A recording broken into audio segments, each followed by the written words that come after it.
On top!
Maybe I should get back to battling. Oh, one more video couldn't hurt, right? Subscribe. Subscribe.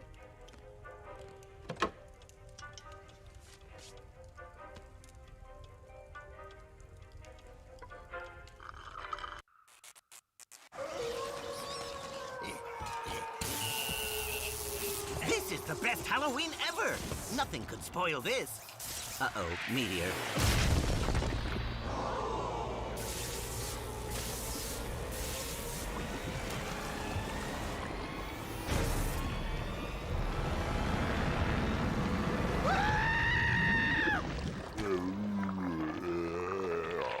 I'm sorry, what? I don't speak Gollum. Does anyone here speak? Now this is the best Halloween ever. Yes! Oh!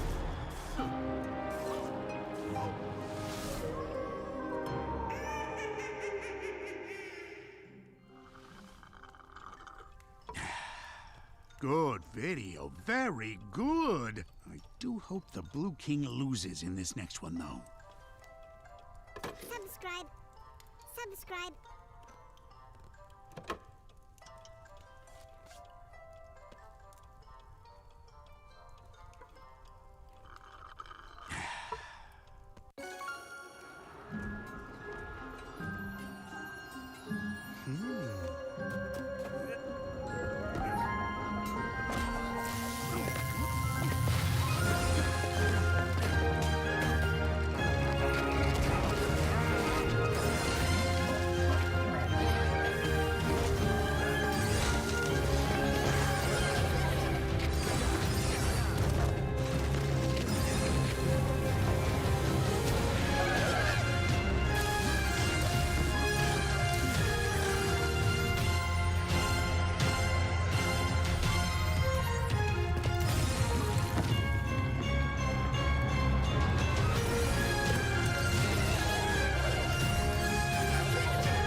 Maybe I should get back to battling.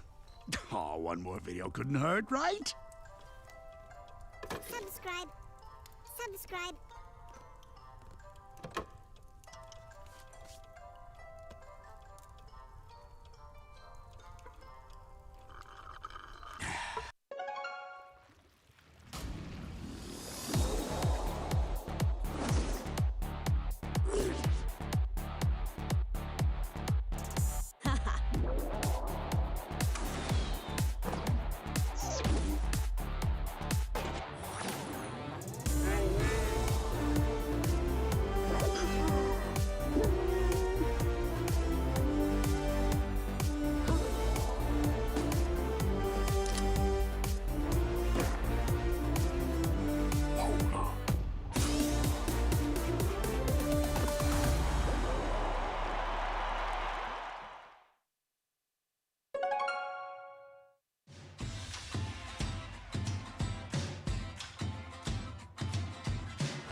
直接拔掉了，拉下光卡，拿到一个游侠的位置很完美，还有吗？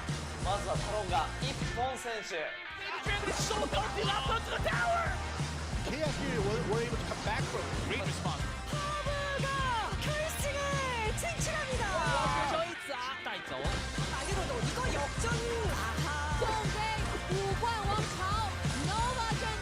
そして3発。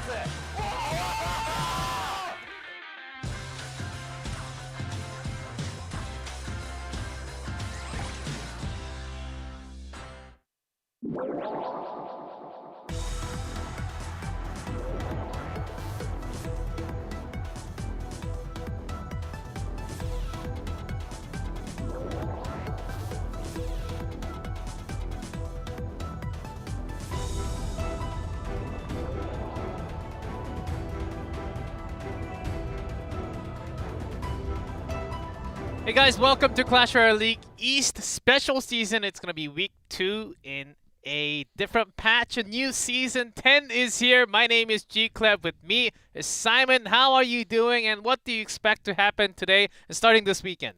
I am expecting more of the same level of Clash. That first week was some intense matches, some really close ones, some not so close ones, but a lot of good plays, a lot of like just expert control of your elixir, of placements. So I'm looking forward to today, and it's going to be the first time I get to cast Nova. Nova Esports. I cannot wait. Last weekend, they were pretty strong. Yes, they had. Pretty strong is a bit of an understatement. As expected. Yes, they were bringing down lots of games, and especially against Talon. Yeah, what do you expect out from them? LCL, D-King, Little Chen. Yes, exactly what you get from Nova Esports. Maybe they will just continue down that history, maybe go into that upper bracket, very likely from what we are being seeing. But the patch, we're seeing lots of Goblin Huts, lots of Skeleton Barrels. We're seeing big changes of those two cards going into a lot of decks. I know you're liking it because the Golems.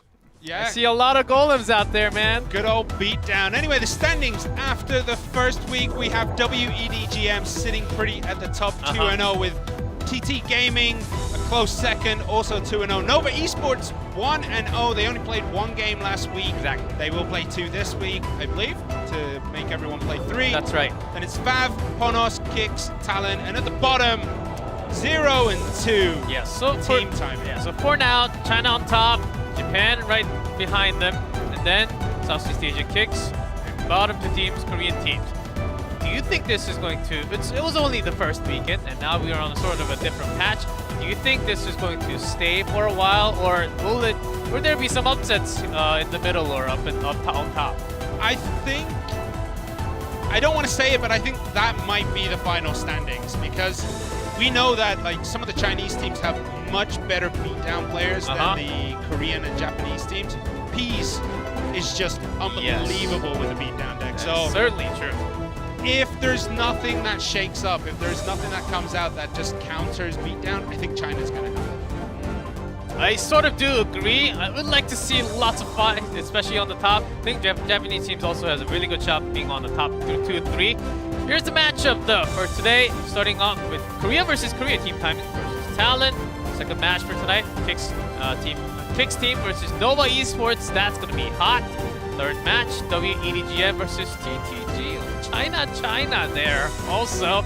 So, yep, basically, no Japanese teams today, but they will be playing tomorrow, so no worries.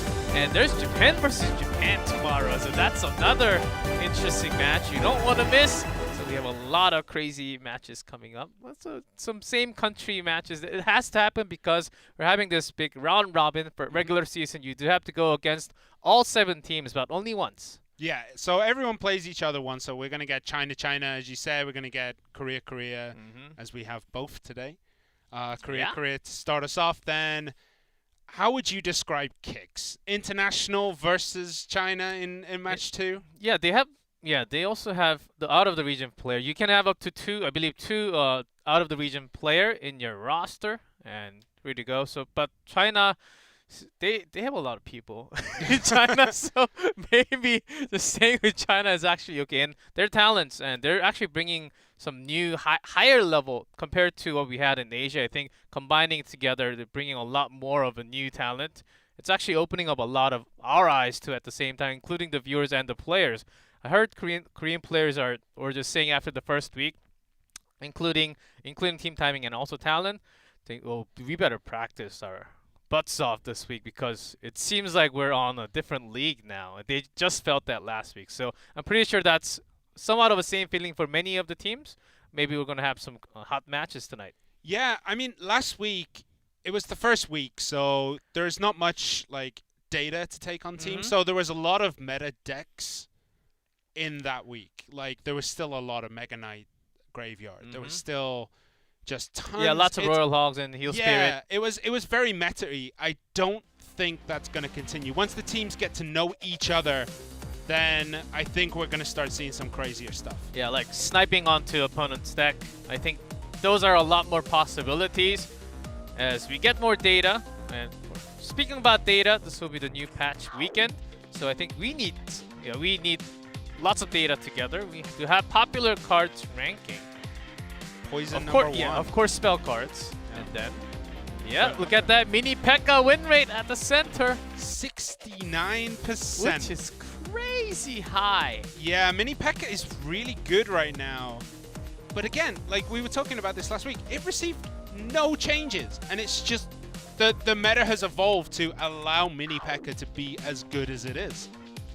Also, Musketeer is another one. A lot of players actually started switching out from Baby Dragon end of last year, and then now we see even some decks with Baby Dragon and Musketeer together. So usually it just had to be a switch between one and the other, but now we see both of them together in some of the decks, which was quite weird. But now we're gonna have a lot more building cards and possibly even a lot more skeleton. But I think those 2 changes are just insane. And by the way, Magic Archer is still viable. I think Magic Archer, if you can really time it well, you can still just shoot through and then damage the tower, but it's just a little bit harder. I think lowering the range, not the attack range, but targeting range. Targeting range. Lowering the targeting range, that was probably the better choice on how to change it. It's going to mean that you have to, if you're going to protect it, you have to commit more elixir to protect it. Yeah, whereas before, you could just leave it in the middle of nowhere, and as long as he had an angle, he was safe because you couldn't reach him. And also, it's somewhat easier to activate the King Tower too, because the Magic Archer actually comes closer to the opponent. Yeah, with just skeletons, I've done it. If I can do it, anyone can do it. Yeah, I've seen you play, man. It's not a pretty sight. It's not a pretty sight. But Skeleton Barrels with Miner, yes. It's actually really good. The Skeleton Barrel, one of the harder cards to actually time, because it does take some time to actually drop and spawns those skeletons. Sometimes people miss zaps or miss barrels, deleting those skeletons. Now it moves so fast. It was one of those cards that's on the side. It floats, okay. I'll take care of that in like 5 seconds. Now you have to get down to it. Yeah, so we're going to look into our first matchup today. Team Timing versus Talon. Team Timing, not the best of starts. 0 wins, 2 losses. And Talon, 0 wins and 1 loss. But that 1 loss was to Nova. you know, you gotta give it to them there. That's not a bad indication at all, losing to that team. They also, team timing, losing against Fav Gaming, which was actually a really close match. Went all the way to the final game, which is Nuri versus Jack, just clutching it for Fav Gaming. And once again against TTG, that was a rougher start for them. I say team timing, they really need to get their scores up and ready right now because they're down 0-2. Yeah, Nuri, Sado, Greed, and Haruki. Nuri and Sado have been basically the standout players for this team. Nuri has played a lot of games. Sado has a very good win rate, but not as many games. I think he's played, I had this written down, he's 3-2. So he has a 60% win rate, but he has not played as many games as Nuri, it feels like. Yeah, also, Sado came out for a triple draft, so if you remove that from the data, not too many, but still only 2 matches. And on the other side, Talon though, against Nova Esports was rough. Had to face against LC Op and King of the Hill, lost against B King, and then Little Chen just finished, closed the gates on the triple draft, never really got to that 1v1. Let's see how they do, because it seems like Lion really wants to step up as 1v1. Also Blizzard at the Dandelion, bringing some creativity in play in triple draft. Did not really work last time, but he does fit the style of triple draft if you talk about triple draft and how you can match your own deck to it. Yeah, I think some of the players are going to be better suited towards triple draft, but it really depends how well you can play mind games, because I've been talking to a few people and they're like, yeah, triple draft, it's all about the mind games. You have to try and predict which one of those cards your opponent's going to pick, and you have to pick the counter to what you think they're going to pick. But if they don't pick that and they pick something else, then you've picked an ineffective card, and then you're not going to be able to push as easily. And triple draft is interesting on that level, right? It's a lot of mind games, but we're gonna get to King of the Hill between Team Timing and Talon. Nuri versus Line. So let's get into this one. And Line starting instantly with that Miner, and Nuri answering it with the Mega Minion. Yes, Nuri seems to be the player always up first for Team Timing. And Line, Spear's just gone with that snowball. We have to look. There are some spawner decks also. Here we are, Skelly Barrel instantly, and there is the Electro Dragon. That is a good answer to what this push is bringing. Still going to take quite a bit of damage though. Those skeletons move fast. Once it's hard for them to reach the tower. And the barrel carries them to the tower directly. So it's good response there. Take minimum hits. Yeah, the Hunter there instantly deleting the Electro Dragon, which is pretty rough for Nuri. He needs to get those hits on that tower as soon as possible. He is playing a miner deck, which probably means there's going to be a lot of chipping away. And again, we see this popular push. Miner, Bats. Bats instantly deleted by the snowball. But the miner did get quite a bit of damage. 1779 on that bottom left-hand tower. It'll be tough. You have to think about the Bats, and then you have to think about all the Skeleton Barrel together with the Miner timing. Whichever works better. For Line, you just throw down that Miner to combo along. It's sort of like a Miner Lava Hound in a way. Yeah, more damage with that barrel, but fortunately the Electro Dragon this time did stop a lot of it, and the Giant walking through also finished that much earlier than it had to be. And there is the Mega Knight on top of the Prince, and that's going to be cleaned up very nicely for Line, and this might be a scary push if that Mega Knight can reach the tower. So I was thinking Line, okay, he does throw down that Miner. I think he was trying to time that because he had some elixir, but it was sort of weird because the Mega Knight was also really low. The backup unit's Hunter is super slow, and there was a great log from Nuri, so not much damage taken from that push. Skeleton Barrel going down the other side is going to easily reach the tower, and these Bats as well. That's just potentially a lot of damage. The log does come out from Nuri, but the Bats managed to get quite a few solid hits on that tower. Talk about solid, and that's 800 damage already. There's that earthquake just in case of a bomb tower, but seems to be none at the moment. Still going crazy, left and right together at the same time. And another Skelly Barrel. Good snowball from Nuri. Did take the impact damage from that Skeleton Barrel, but that's not too bad. Does save the Hunter by using that Spear Goblins. Will that actually benefit Line a lot? Well, they are getting down to it. Nuri's tower is slowly starting to chip down, and that poison is not what Nuri wants to see. It's better than a rocket, but it's still not great. He's gonna have to do something special in the next 1 or 2 pushes. Otherwise, this is gonna be over. It was a pretty good D from Line. Not really taking any hit from Giant himself, just a few scratches from the Earthquake and the Miner. That was about it. If you talk about Psycho, because Line can always switch to the right in a surprise, Nuri might be in trouble. All-in push on the left again from Nuri. Yeah, and another skeleton barrel, and this time the snowball goes down the other side, so he's gonna eat this skeleton damage. Nuri is down to 194. It is possible to finish with just 1 poison now. Line just needs to find the elixir, but he needs to defend what is coming at him. The Prince is already right next to the tower. The Bats actually got 1 damage to it with the Miner. E-Drag not getting it, so final spell with the log. Line is going to finish up the game. That was an incredible defense because he's Elixir. He can cycle so quickly. Line just able to defend that big push along with the Giant. It was hard. Did he take damage from the Prince? I think it was actually the Miner instead of the Prince. Yeah, I think if that Prince was very close to finishing a connection on that tower, and that would have just turned the game on its head. Yeah, we saw the wind up on the Lance. I think we need to rewatch that highlight for a second. I think the number actually went down for sure, but I think it was the Miner. I think it was the Miner too.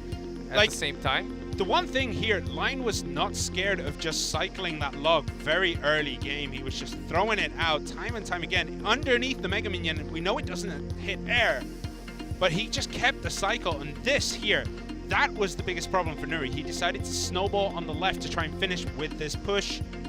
Didn't happen. The skeletons did too much damage from that skeleton barrel. Here we go. Good catch with the Miner. And then... yeah, it was only the Miner. It was good. Another hit from 400. That was half a second away from a completely different story there. I think that would have finished the game. Very well played by Line here, taking the first game in match 7 of Clash Royale League East Special Season. Look at that, 42 cards. His cycle was off the charts in this game.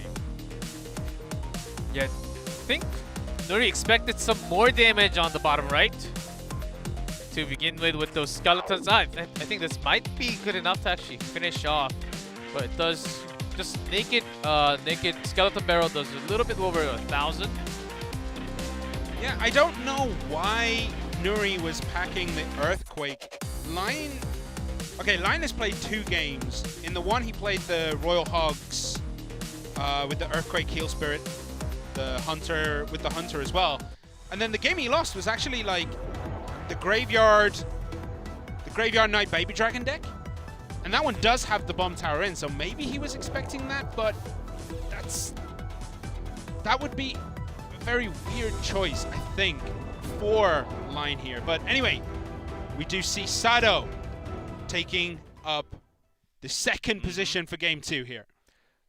Yeah, so even with that, I think the spell choice was okay because of how many times you expect the Eagle. I expect Eagle Limbs to come out a lot more. In a different way with the Royal Hogs, even without the Royal Hogs, with the Battle Healer and Goblin Hunt, which has been super popular within the last 3-4 days. I think he has been at least bringing Earthquake against the Bomb Tower, Goblin Hunt, so there's a good chance against either one of those. So I think that's the reason why he brought the Earthquake. Interesting. It could be basically a nail, exactly what you need against your opponent. Yeah, I mean Goblin Hunt. The Earthquake doesn't kill it outright. And, you know, the biggest thing now is the spawned goblins at the end usually clean up anything that you were trying to push with. So does the Earthquake really help? If you have a Hog Rider going through and you throw the Earthquake, sure, the Hog Rider is going to go for the tower now.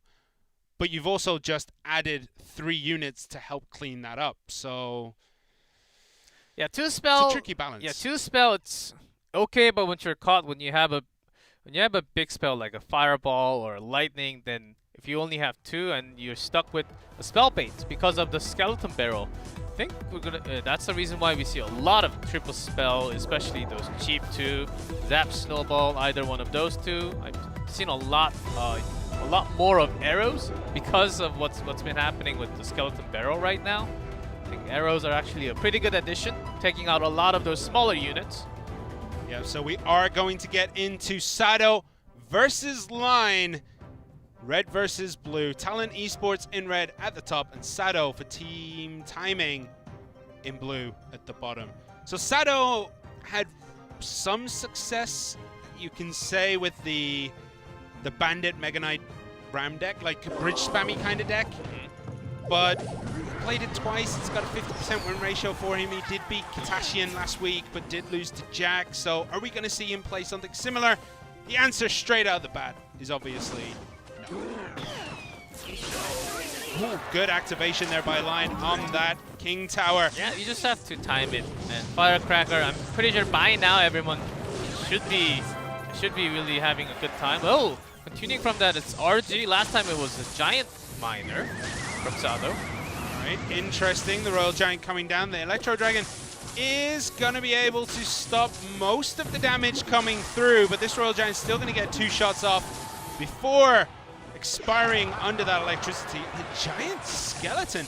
But this looks like a 2v2 deck that we used to see in Clash Royale League Asia. Well, Firecracker 2v2, not bad either, but it'll always kind of activates the King Tower, so I don't like it. But anyways, 1v1, and there's that tornado from Line. So Sado really has to work this one throughout. He has to create some massive wave, especially with that Firecracker, and then start his Giant Skeleton or the RG onto the opposite side while using that Earthquake. At least he's got the perfect spell against the hut now.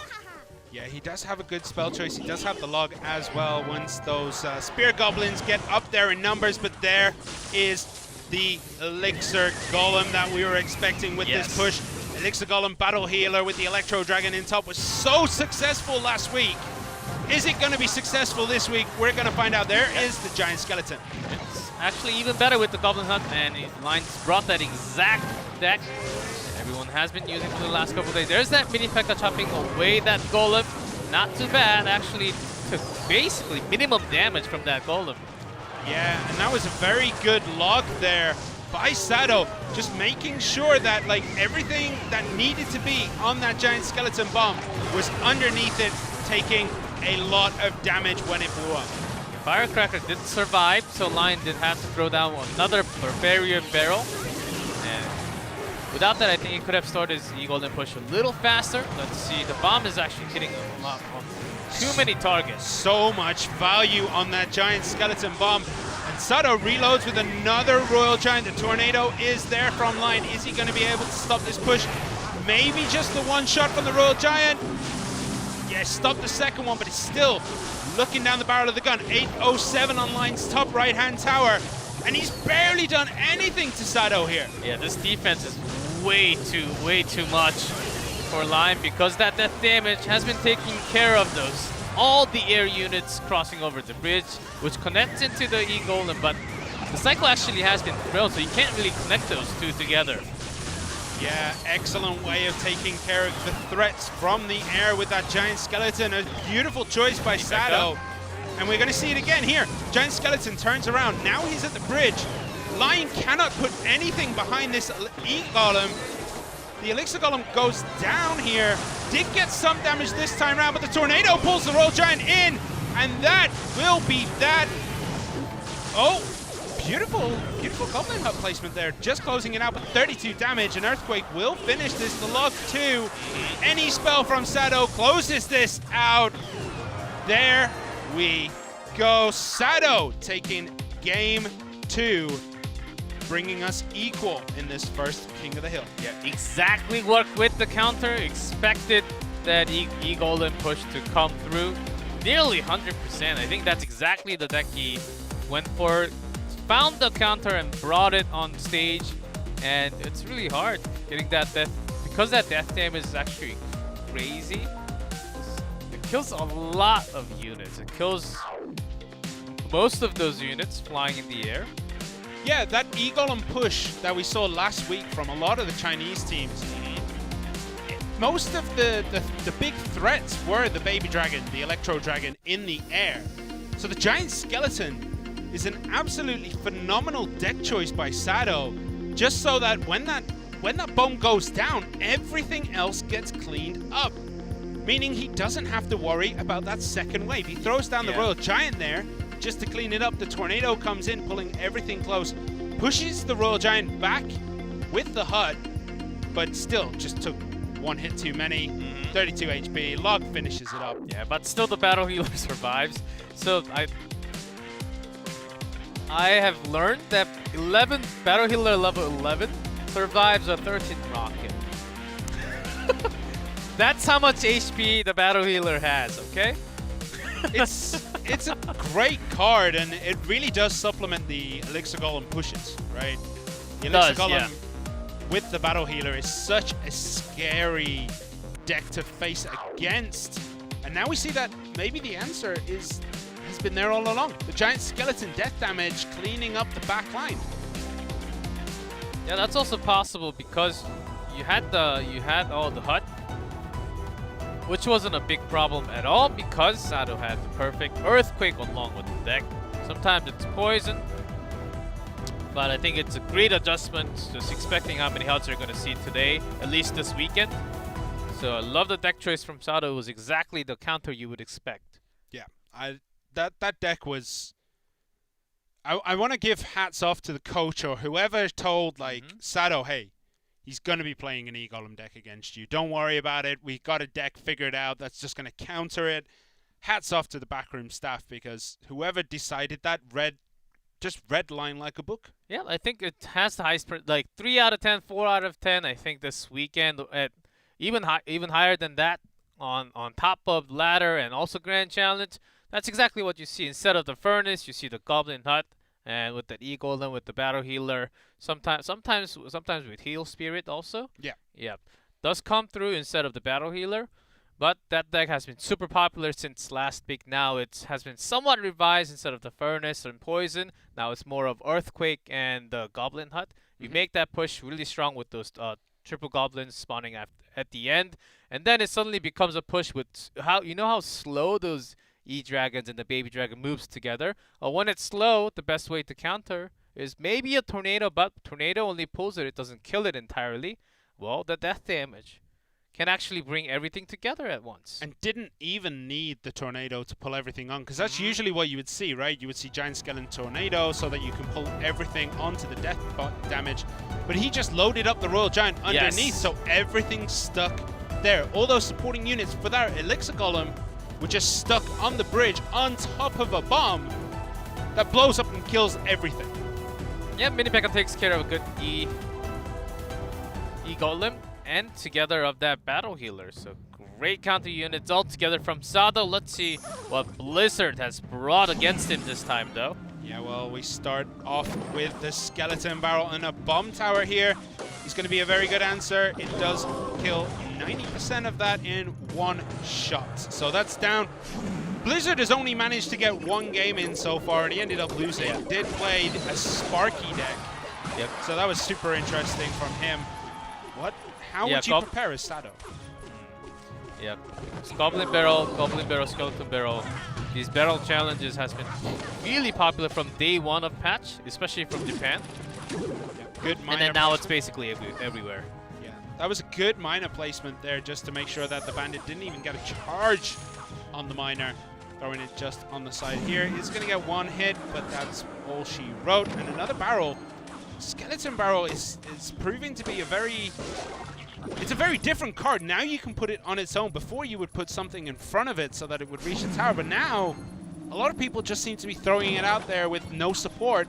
Still reaches the tower. Yeah, less hit points, but still the movement speed is so fast. And once you have anything else on top of it, it's even worse. But good thing for both players, they do have Log. And they do have the bomb towers. Both players expecting to see the barrels today. Okay, so we do see Rascal played at the back. Good Log on that Dark Goblin, making sure that the Dark Goblin gets nothing done, and a good minor placement at the back. But the Ice Spirit is well placed by Sado. But now we have another Skeleton Barrel push coming in. It reaches the tower. The Log cleans everything up. The Rascal Boy gets one hit with that wooden sword, and that is it. But Sado throws the barrel.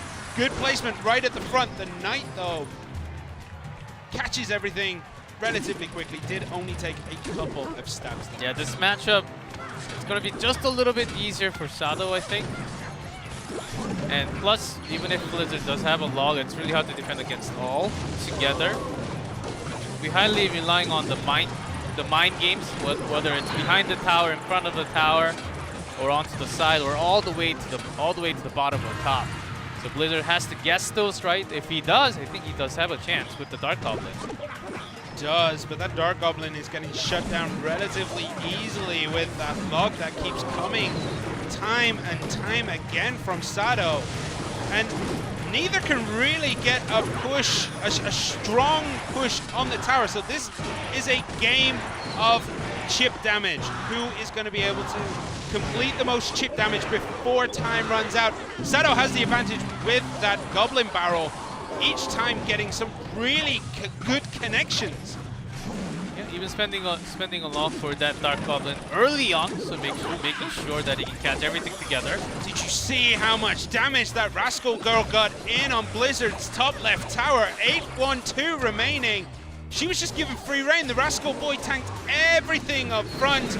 The Rascal Girl just went to town. There's a good barrel. All the way to the back. Still, Blizzard knows just by looking at the trajectory of that barrel where it's going to land. Yeah, that's exactly what you need to think about in this matchup. You know your opponent's going to make you like a fool using those tricks. The Bandit had to come in a hurry because that bomb tower is locked onto the Miner for a few seconds. That was a really smart play. The Miner actually caught the aggro of the bomb tower, and the Skeleton Barrel would have got a lot of work done if not for everything else in front. Some really smart positioning by Blizzard, but he has it all to do. He doesn't have much. And when you throw out defensive Goblin Barrels like that, that is not a good sign whatsoever. The double bomb tower here, trying to clean everything up with the Miner in the back again. Blizzard seems to have a little bit of an advantage with his cycle right now, but with that rocket as the last card for Sado, the clock is ticking. And with the death damage plus the log in defense of the bottom line, right? Sado's got a big control of this game. Another rocket will finish up the final damage going in. Blizzard does go down. Sado takes down 2. Team Timing leading the King of the Hill now, 2-1. Yeah, Sado's having the rocket there was such a good decision for him, allowing him to close off much earlier than anything that Blizzard could do. Blizzard just had nothing really to start that spell cycle off. His spells weren't big enough to do it. And then Sado just, it felt like he controlled the game the whole way through. He rarely took damage that he didn't need to. Yeah, the moment that he threw down the first rocket was going to be the big chance for Blizzard to possibly get some massive damage done. That's why the poison was there. A lot of small troops were also there at the same time. But when you have the bomb tower with that death explosion damage plus the log, it takes care of most of units, except for the Miner that came around the back, which was actually handled pretty well by Sado. And then Sado actually made the change of putting that bomb tower away from his own Princess Tower so that it doesn't catch onto the Miner's aggro. Right here, that Rascal Girl ignored the Skeleton Barrel that was dropped slightly too late, and look how much damage together they did. Puts it into rocket cycle range, which Sado expertly capitalized on. That log perfectly timed. The skeletons coming out from the barrel. The defensive barrel helped just close everything up, shut up shop at the front of that tower, and then it was just a case of throwing the next rocket. Sado, take a bow. That was an incredible match. But look at the cycles on both of these, 59 and 56 cards, 115 cards played in one match. We haven't seen those numbers in quite some time. Well, that's exactly what you expect, especially when you have the Goblin Barrel right now. With the Rascal, sometimes not with the Rascal, sometimes with the gang, sometimes with the, some other troops. We've seen some guards come out from time to time for a quicker cycle, but this is quite dangerous. If you just let your guard down even for a second, you're gonna miss those skeletons from the barrel, you're gonna miss those goblins from the barrel. Too many barrels now in the game, what's next? What are we going to put in those barrels? What are we going to turn into spirits? Pekka Spirit? E-barb? Pekka Spirit and an E-bar barrel. Calling it now. That would be dope. Anyway, 1 crown is going to be the final player from Talon. What do you know about 1 crown, G-Clef? Heavy golem beatdown player since 2017. Yes, exactly. However, his 1 game so far this season was a wall breaker deck. Oh, only 1 game, and that's a big meta cycle, so that's exactly what you kind of expect to see.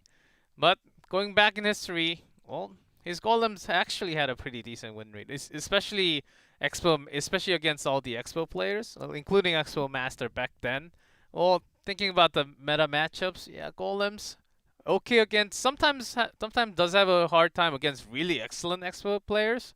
But usually, you know, beatdowns, yeah, they break a lot of bows. Yeah, they do. They do. Beatdown is something we've seen from Chinese teams, but we haven't seen it much from anyone else this season. We saw Peas. If you take out Peas, maybe golem. Like 1 game of golem. Yeah, and then Peas has done like 4 or 5 games of 5 golem games. himself. It's insane, and he is so good on it. But these 2 players, we're going to have Sado and 1 crown. 1 crown, as I said, played 1 game. He played Minor Poison Wall Breakers. Did lose, obviously. He was against Nova Esports, who are just insane. So that's why we don't have much deck data on him so far this season. Maybe this will be his turning point. Maybe now he can make a name for himself on this team. Maybe justify him going in first instead of Line or swapping around with Blizzard. We're going to have to find out as Sado takes on 1 crown. Yeah, another good speed. Royal Hogs are still very good condition. I would say, especially with these many skeletons coming, the Magic Archer actually does have a pretty good purpose in the meta right now. So we see Heal Spirit and the HUD. What deck? This could be any deck right now. There are a lot of decks that are running these 3 types of cards. But the Hogs is what I was expecting. The Heal Spirit not coming with it this time, but only a Bar Barrel from Sado. He's going to take a lot of damage from this. Yeah, Sado already dropped the MK. You can't really do anything about it. 1 crown watched that moment and then put those Hogs onto the right. So good choice. Already getting the half HP down all the way. That Mega Knight did absolutely nothing for Sado. The Heal Spirit being in front of the Musketeer, saving the Musketeer, was excellent placement here. And there's the log. This Bandit also gets taken out. The Musketeer is going to get 1 shot on the tower, 2051. But look at the damage on that bottom left tower. Those Hogs absolutely shredded it. And 1 crown has a very powerful advantage so far. Yeah, even with that Mega Knight on top of those Royal Logs, it needs to happen every single time. And look at his other cards. It's mostly relying on the single target damage. Inferno Dragon, Bandit, E-Wiz. Look at that timing. Again, as soon as that Mega Knight comes down, the Hogs go down in the opposite lane. It looks like Sado is trying to play that Ram Raider deck he was playing last week. Mega Knight this time does connect. And that is big for Sado. Sado needed that more than anything else. And the Bandit charge getting through. This barb doesn't quite reach the tower, but Sado's towers are in absolute disarray right now. Sado just trying to have that big one side set up and then basically bridge spam onto the other side. That's the cost that he's going to take, willing to take, because he needs to get 1 down, or else he will actually do no damage and always be taking damage instead. So 1 crown trying to make him into a clown. There's use this situation. There's the Hogs instantly. It's like it's a script here. Every time that Mega Knight comes down, we see the same thing. And there is finally the Ram Rider for Sado. Is he going to be able to take this tower? And with that Barbarians in defense, Ram Rider gets 1 more hit to the tower, plus the poison. It's just not enough. Taking tower down in time. Even with that snowball, I don't think it's going to be enough to take down the tower. So 1 crown using that big advantage and race with the Royal Hogs. Yeah, it's just going to slowly take the game this time. Yeah, that was absolute domination by 1 crown. Just insanely well controlled. from beginning to end of that match. As soon as that Mega Knight come down, he was straight in that opposite lane. And I mean, Sado, every time he had to know it was coming, and it was always the same answer. It was always a bar barrel and a bandit, and that just doesn't cut it. That's just not going to make bacon out of those hogs. Yeah, that's usually what you kind of expect to do. But it was also really hard for Sado to defend and set up his own attack because you know there are huts being prepared against the Ram Rider all the time. So here's what I thought with this many huts coming down. We're not going to see that many wall breakers because of huts, because very likely we're going to have huts all the way from beginning to end, and more earthquake in conclusion because of all that. So Sado, in terms of his own bridge spam deck, it's really hard to control both sides together, especially with those minion horde, which you don't really expect too many times coming out, and even those barbarians. So Gon Crown's got big 2 counter cards against Sado, so those were the real problems. Yeah, 100%. The barbarians didn't come down until the very, very end, but they just weren't needed. What else was he going to throw it against? The pushes never really managed to make their way across the bridge in any kind of threatening fashion to use that barbarian button. So, I mean, One Crown just controlled it so well. And living up to his name, he did get 1 crown. Usually you get 1 crown. This is why you don't pick him for Fantasy Clash Royale, is because he only ever gets 1 crown, you know? But just Sado keeping team timing in this, basically, with a 2-win, leaving it down to Greed in this final spot. Greed has played 1 non-triple draft game and did play a baby dragon, the graveyard deck, basically. Graveyard, Poison, E-Wiz, Cannon Cart, Bomb Tower, Battle Healer, Barbarian Barrel, and Baby Dragon in that deck. That's why he played last week. Do you think he's going to play a graveyard deck again? We haven't seen one tonight. Which is also not bad. Yeah, lots of graveyard deck with the hut, even with the barbarian hut together. Spawner deck along with the graveyard that has been some, not too many, but some of the people are using it. Some with barbarian hut, some, a lot more with the goblin hut, but still seems to be really popular. Just think what we had in the meta last week, and then just change your building card into the hut. Or sometimes instead you just bring down the quick cycle if you're using lots of miners. Maybe the lava is a little bit too heavy. Plus we don't have the Japanese teams today, when they have been really focusing down on the lava decks last week. And they also played a lot of 3 Musketeers, which was which has 0 wins, I think. 0 wins. Yes. 0 wins. It was not 6 anything losses. Interesting. Yeah, it was rough. It was a rough week for the 3 girls. The 1 girl did wonders. But the 3 Musketeers just... Nah. You were talking about the graveyard and the switch between Barbarian Barrel and maybe the the Barbarian Hut and the Goblin Hut. For a graveyard deck, it makes more sense to run the Barb Hut, right? Because it's a bigger tank. If you throw those Spear Goblins, it's not going to tank enough for the graveyard. Anyway, enough of that. Talon 1 crown in red at the top of the screen. And Team Timing's Greed in blue at the bottom, and we see wall breakers from Greed. Did he not read the patch notes this week with all the building changes? Very interesting choice. Yeah, Greed certainly, he's going to be having fun with some of those EQs, potentially coming down on 1 crowns. Hog Rider certainly somewhat coming back into the meta, I would say, because of Valkyrie just taking down all those skeletons easily. You see a lot more Valkyries, which means it fits better for the Hog Rider along with those Musketeers. Yeah, we can see the reason why. Yeah, Greed playing the mind games here. 1 crown decided to go with a buildingless deck so far. Yeah, it looks like he hasn't got a building at all. And Greed was like, well, I know you're probably thinking it's not going to be wall breakers, so I will bring wall breakers. Yeah, EQ with those Hogs, but still with those Goblins actually being such a good work for both players, stopping that wall breaker and the Hog Rider, both sides. Does have a bomb tower, does 1 crown. Doesn't have a spawner, so can't really afford to throw the wall break, anything in front of the wall breakers. And here they come, the wall breakers again. The miner in the back there is the log, and Snowball Needed 4 elixir to stop those 2 elixir troops. Not the greatest of trades, but one that needed to be made for 1 crown here. Yeah, triple spell again for 1 crown. Yeah, with that EQ. The thing is, your hogs are never reaching the tower yet, so I think he wants to first up set up a musketeer for defense first, or just goes in straight vanilla.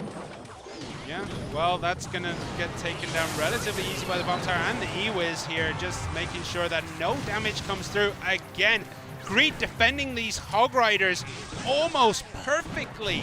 The Electro Wizard does get 1 hit on the tower. There is the Miner. The Skeleton Barrel comes in. The Miner is not caught by those Goblins, and so much damage is getting done again here. And a P.E.K.K.A, mini P.E.K.K.A coming down.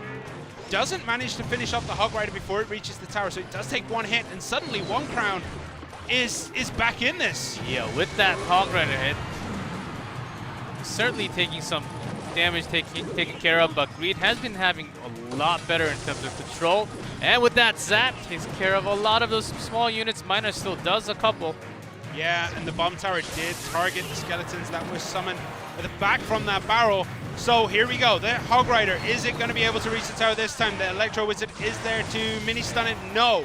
So again, 1 crown's Hog Rider shut down. The Skeleton Barrel comes in on that bomb tower, now goes towards the normal tower, gets taken down by the Musketeer, and a good snowball. But look at that.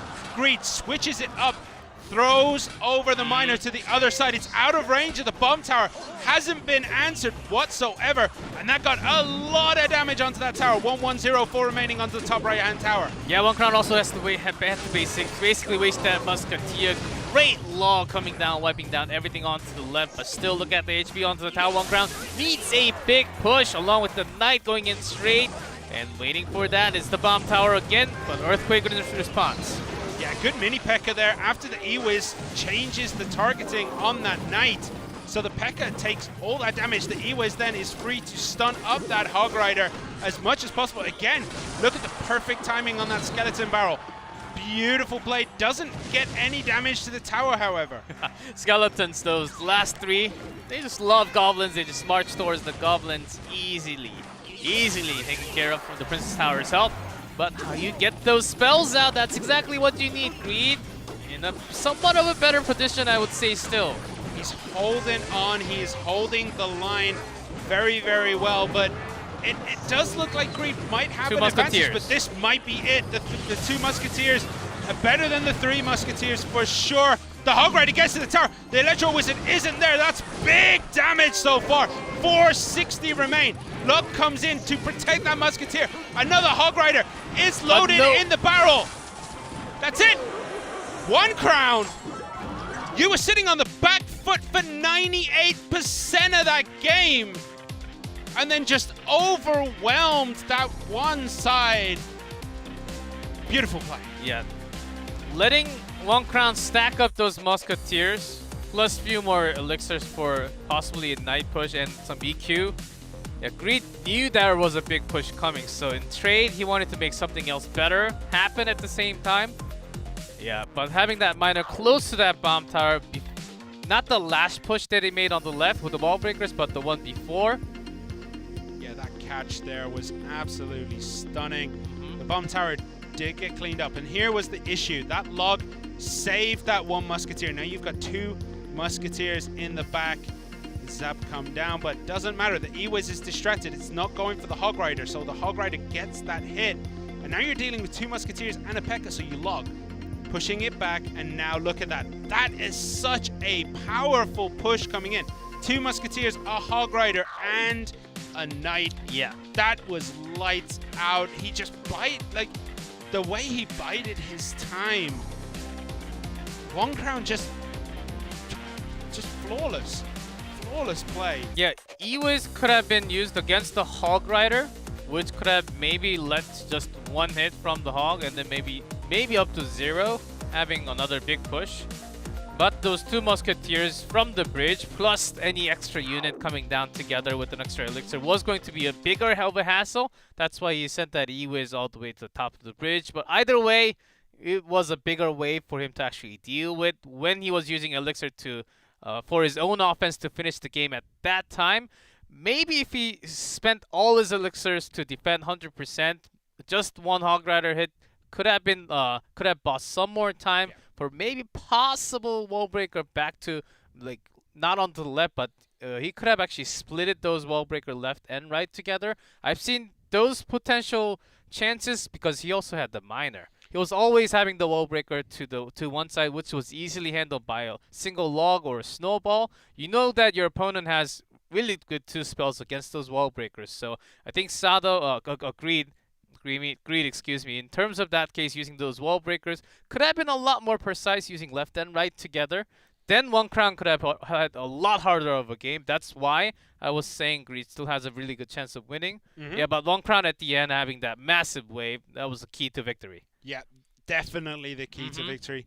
I mean, Greed he was playing so well. I think that decision to try and pull the trigger and finish the game may have cost him, but what could he have done to defend? Maybe use wall breakers to buy a little bit more time to try and cycle to another log or another zap. Another E-Wiz, maybe, if he could have cycled fast enough, but... If he spent E-Wiz plus the Zap, which actually came in hand, towards the end, he could have saved... he could have got 0 damage from the Hog Rider. And depending on how well he defended against the Knight 2 Musketeers coming down the bridge together, I think that could have been the key. But I think he rushed it at the end. Okay, this has to be the push from my opponent. I have to do something at the same time, and I can be pretty quick. I have my wall breakers plus the miner. Maybe he's just going all in. I'll be faster. Let's win on top left, which was basically handled with log and snowball. Yeah, I mean, if it was one Musketeer, I think a defensive skeleton barrel would have saved him a little bit of trouble. The skeletons would have popped down, killed the knight, done decent amount of damage to the musketeer, probably would have been able to close that down. But the fact that you got 2 musketeers there and the knight, that's half the skeleton barrel destroyed pretty much as soon as it lands, right? Yeah, skeleton barrel. Yeah, with less hit points, you can actually use the death damage, which is just over 100. Just over 100. It surely kills the skeletons. But 100, I think like up to almost 110, which actually does somewhat of damage, and with that amount of skeletons, you can also buy time. Yeah. I think that's exactly what Greed needed, but we're talking in what would have happened if. But One Crown, better control. Yeah, well, the what-ifs are over. We are going to get into our triple draft, and it is going to be Sado versus Blizzard. It's going to be interesting what they have managed to concoct in this triple draft, and we join with just a few seconds and a couple of last decisions to be made here by the 2 players. Triple draft. That's always fun. Yep. A lot of it comes down to what you think your opponent's going to take, and then you take the counter to that, and then they take the counter to that. Yeah, spells. Always remember what were the 3 choices or 6 choices that your opponent had, and try to make a fun game out of that. That's exactly what you want. Yeah, well, the Earthquake, good choice by Sado, probably knowing that if you have a choice of a Goblin Hut now, you're going to pick it. Also, if you saw that Goblin Hut from the list before you actually got to see that spell. So we do see 1 small spell come out so far, a couple of anti-airs here. We're going to see just a little bit of back and forth while they try to figure out what each other has. What are the win conditions from each? And a Tesla from Sado here. Okay. Arrows comes down. E-Wiz survives. E-Wiz dies to Tesla and the tower. And we reload again with some goblins. So even with this Sado, with Earthquake, Tesla, Expo will be really good if he had that picked up from the win condition. With Tesla, Baby Dragon, yeah, I can kind of see that working. Fisherman is really good in this mode, just for the disruption. There's a lot of different strategies you can use, right? Like having something disruptive like the Fisherman can put a huge wrench in whatever your opponent has planned for their win condition push. If it's against something like the Royal Hogs, not so much. If it's against a Ram Rider or a Hog Rider or even a Giant, you've just disrupted this massive push that they could have built. And we see the Ram Rider for Blizzard. That is a good card in the triple draft from what we see so far. The only issue is that Tesla Tower is there. Yeah. And when that Tesla brings that Ram Rider towards that center all the time, it's a very good anti-Ram Rider or any type of you go straight into building card. We do see the Royal Giant and the Earthquake instantly down. Here is the Fisherman to try and pull that Royal Giant in the middle of no man's land. That is why Fisherman is a really good pick in triple draft. We see Sato trying to stop the Ram Rider from getting anything done, and it is shut down for quite a while. Is it going to connect?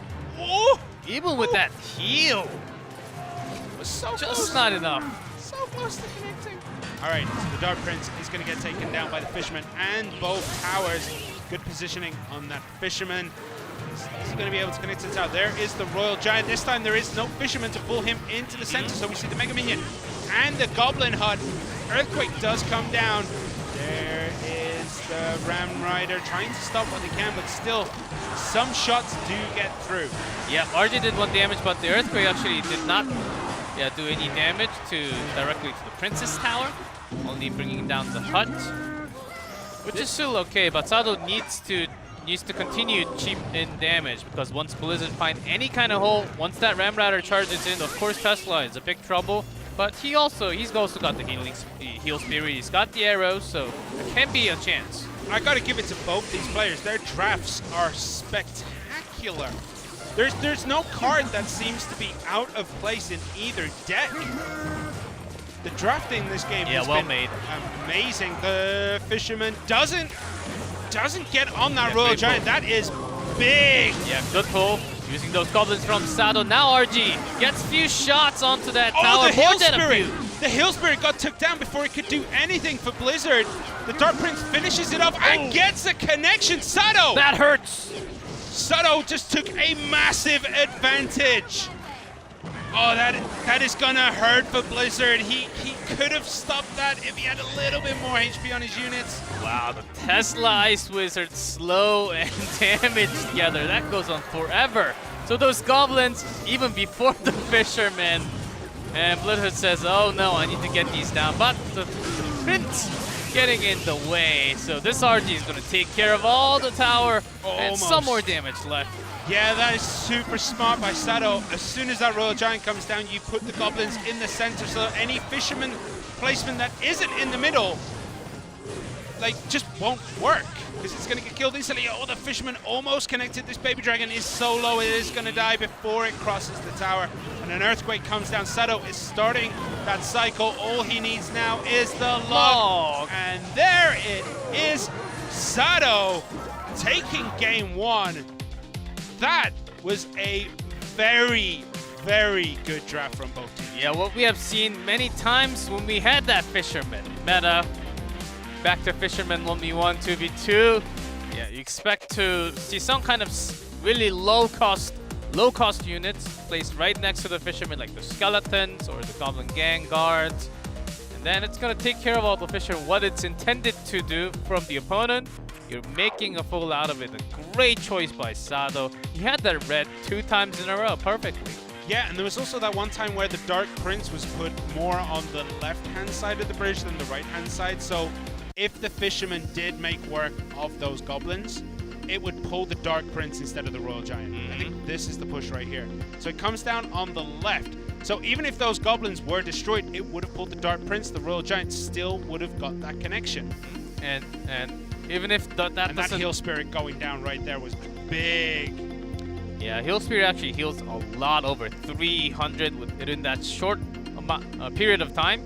So that's exactly what Blizzard thought. Okay, Heal Spirit, I can kind of make my push work. Ram Rider can be distracted. Usually barely doesn't reach the tower all the time, but with my Heal Spirit, if I charge into the tower at least a few times, I have a shot in this game. So that's what Blizzard thought with arrows not being too bad of a spell, but I think towards a small spell, maybe something to knock it down. If he had any snowball or a zap, I'm pretty sure he would have took those, or even a log. I think arrow was his best choice out of the 3 that he got. Yeah, well, Sato saw one tiny crack in One Crown's defense and just slapped all the way through it. That was a phenomenal game, and honestly, that was I just want to talk about the draft. That draft was beautiful. It was perfectly balanced between both players. Anyone could have taken that. Yeah, it was certainly going down to the skill, basically. With Fisherman, yeah, I think it was a little bit harder for Blizzard to actually time against those goblins plus the Dark Prince charging. It was just a little too hard with those earthquakes also. I think earthquake really became the key card. With that, if that hut was able to survive and spawn few more goblins, I think we could have been talking about a different game result, because without the earthquake, maybe with the poison or any other spell, yes, because the spears will actually going to stack. It could have been going on to the opposite side, dragging that RG a lot longer. RG, until that big moment, it barely connected any damage. So if that hub was able to stay alive just for a little bit longer, maybe a different story. Yeah, well, One Crown did get that one pull on the Royal Giant, and that was the very first Royal Giant we saw, the very first Fisherman we saw, and then after that, he never managed to get it off again, because every time Sado was just there, and it was just great defense of his offense, if that makes sense. So I'm looking forward to game 2. We don't know what they're going to draft right now. Hopefully we get to see it relatively soon. As Sado appears on the screen, that means we are going to be getting ready to play Talon's Blizzard on the other side, on the red side here. So what are we going to see in game 2 of this triple draft? All right. Last card being picked. Did he get chance to pick that last card, or was that auto-picked for him? Because that was right on the buzzer. He wanted to use all the time. Hog Rider Wall Breakers instead. Oh, and a tornado for Blizzard. Okay, this is not looking as good for Sado this time. But he did defend really well, so he does have the Dark Goblin. Dark Goblin is very effective in this mode. It deals with so many different threats. Yeah, and also not bad against the Tombstone either. Yep. Unfortunately, that log wasn't perfectly... because usually you want to time that log to destroy the skeletons that spawn out of it. Otherwise, you're just wasting elixir. Because I think he wanted to waste elixir. I think throw down an elixir. What I think he wanted was the Ice Spirit to connect to deal just enough damage where he could have finished it with the log. Earthquake with the spawn. Okay, Sado uses an extra with the Ice Spirit to keep that cart away from the tower. Dark Goblin again, and a Sparky from Sado. He's got nothing really big to put in front of this. So this is going to be a very exposed Sparky. Coming down there is the log to stop those wall breakers, and a Tombstone comes out. Now, Tombstone is not... It's not something you want to see, but it's not necessarily bad for a Sparky player, because you see this. It's just gathering so much value. Sometimes Sparky player actually likes the Tombstone because you keep that Sparky, and you can make a bigger push, a stronger push that you actually want. You also give more time for the opponent to cycle to a card like that E-Wiz.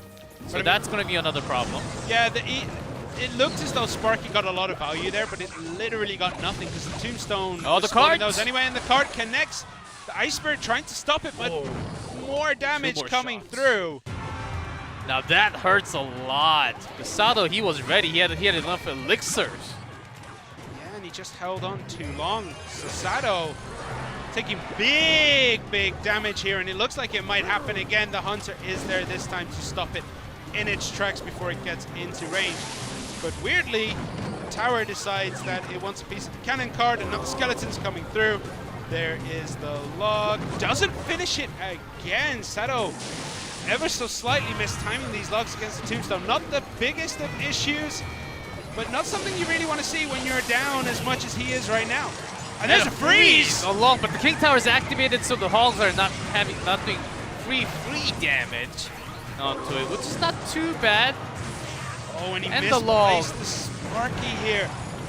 That Sparky was 1 or 2 tiles down. It would have exploded onto that Electro Wizard. I think Sado wanted the log to push it perfectly so that the Sparky actually gets a shot off the E-Wiz.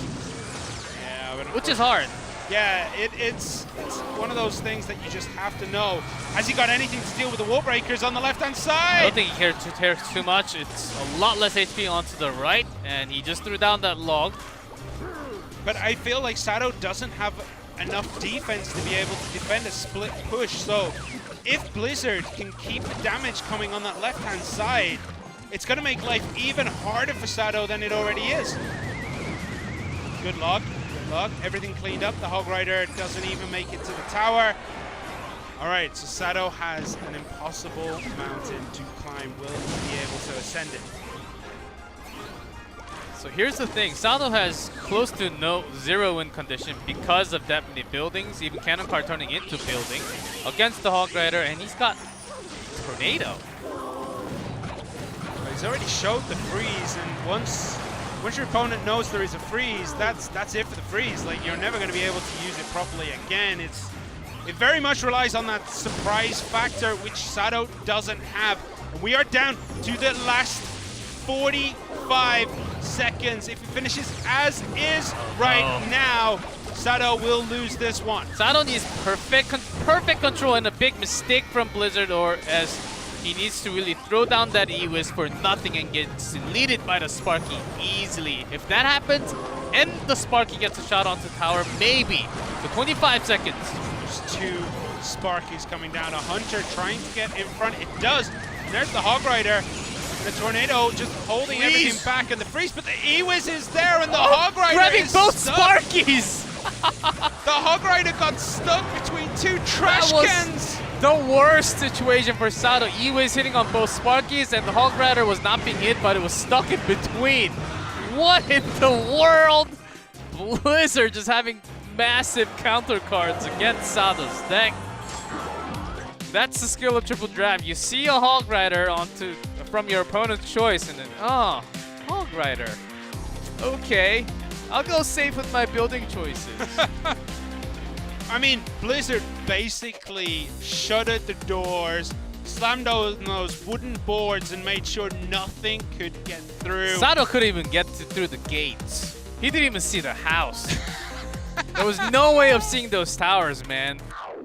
I mean, he had a couple of sniffs, right? He had a couple of sniffs at the tower. With the freeze, yeah, that was okay, but with the King Tower activated, so much weaker. Yeah, I mean, the Hog Rider getting pulled towards the middle right there. And I mean, with the King Tower activation, a Hog Rider is always going to be rough. You see the bomb tower placement. Enough to just shut nearly everything down. And that cannon cart, look at that. Look at the damage it did. Even with the Ice Spirit resetting it, it carried on. And this is where you get stuck between a trash can and a trash can, you know, like, you can't get through. Yeah, Hog Rider doesn't take any damage. Now it does, but with the first few shots, Sparky just getting that reset. Oh. Getting stuck. That was not beautiful. It was the opposite. It depends. Those two Sparkies. Anyone who is a Talon fan or a Blizzard fan here. Doing nothing. Yeah, but anyone who is a supporter of Talon or Blizzard themselves, they're like, yeah, that was the most beautiful play we have ever seen. And it wasn't even his play. It was Sato's, would you say misplay? He should have known that two Sparkies and a Hunter would block everything through, right? I think he expected, because the way he actually placed that Hunter was meant to get that E-Wiz down instantly, but Sato had that Tornado so that it doesn't actually line up perfectly, so that the Hunter kills E-Wiz instantly. So that Tornado actually changed a lot of the placement, which was really smart. Tornado first.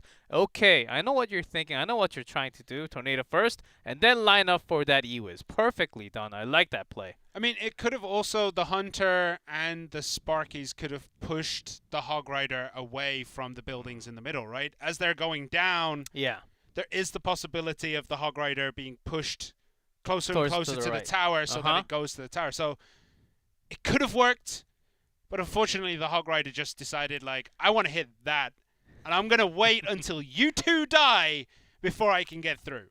Yeah, also the freeze. I think that was basically the final two push. Okay, I got my Sparkies, Hog Rider. Like, please work. I hope it works. I'm gathering all the elixirs in the world for a big spirit bomb, but it all just disappeared. Yeah, Cell just smacked it away. Like, Sato was just, Blizzard was just like, Sado Puny gathered all the set- spirit bomb and then he threw it and like, boom. Puny Saiyan. Okay, we're going to go into game 3. This is match point for Talon. If Blizzard can repeat that and win it, we're not going to go down to the 1v1.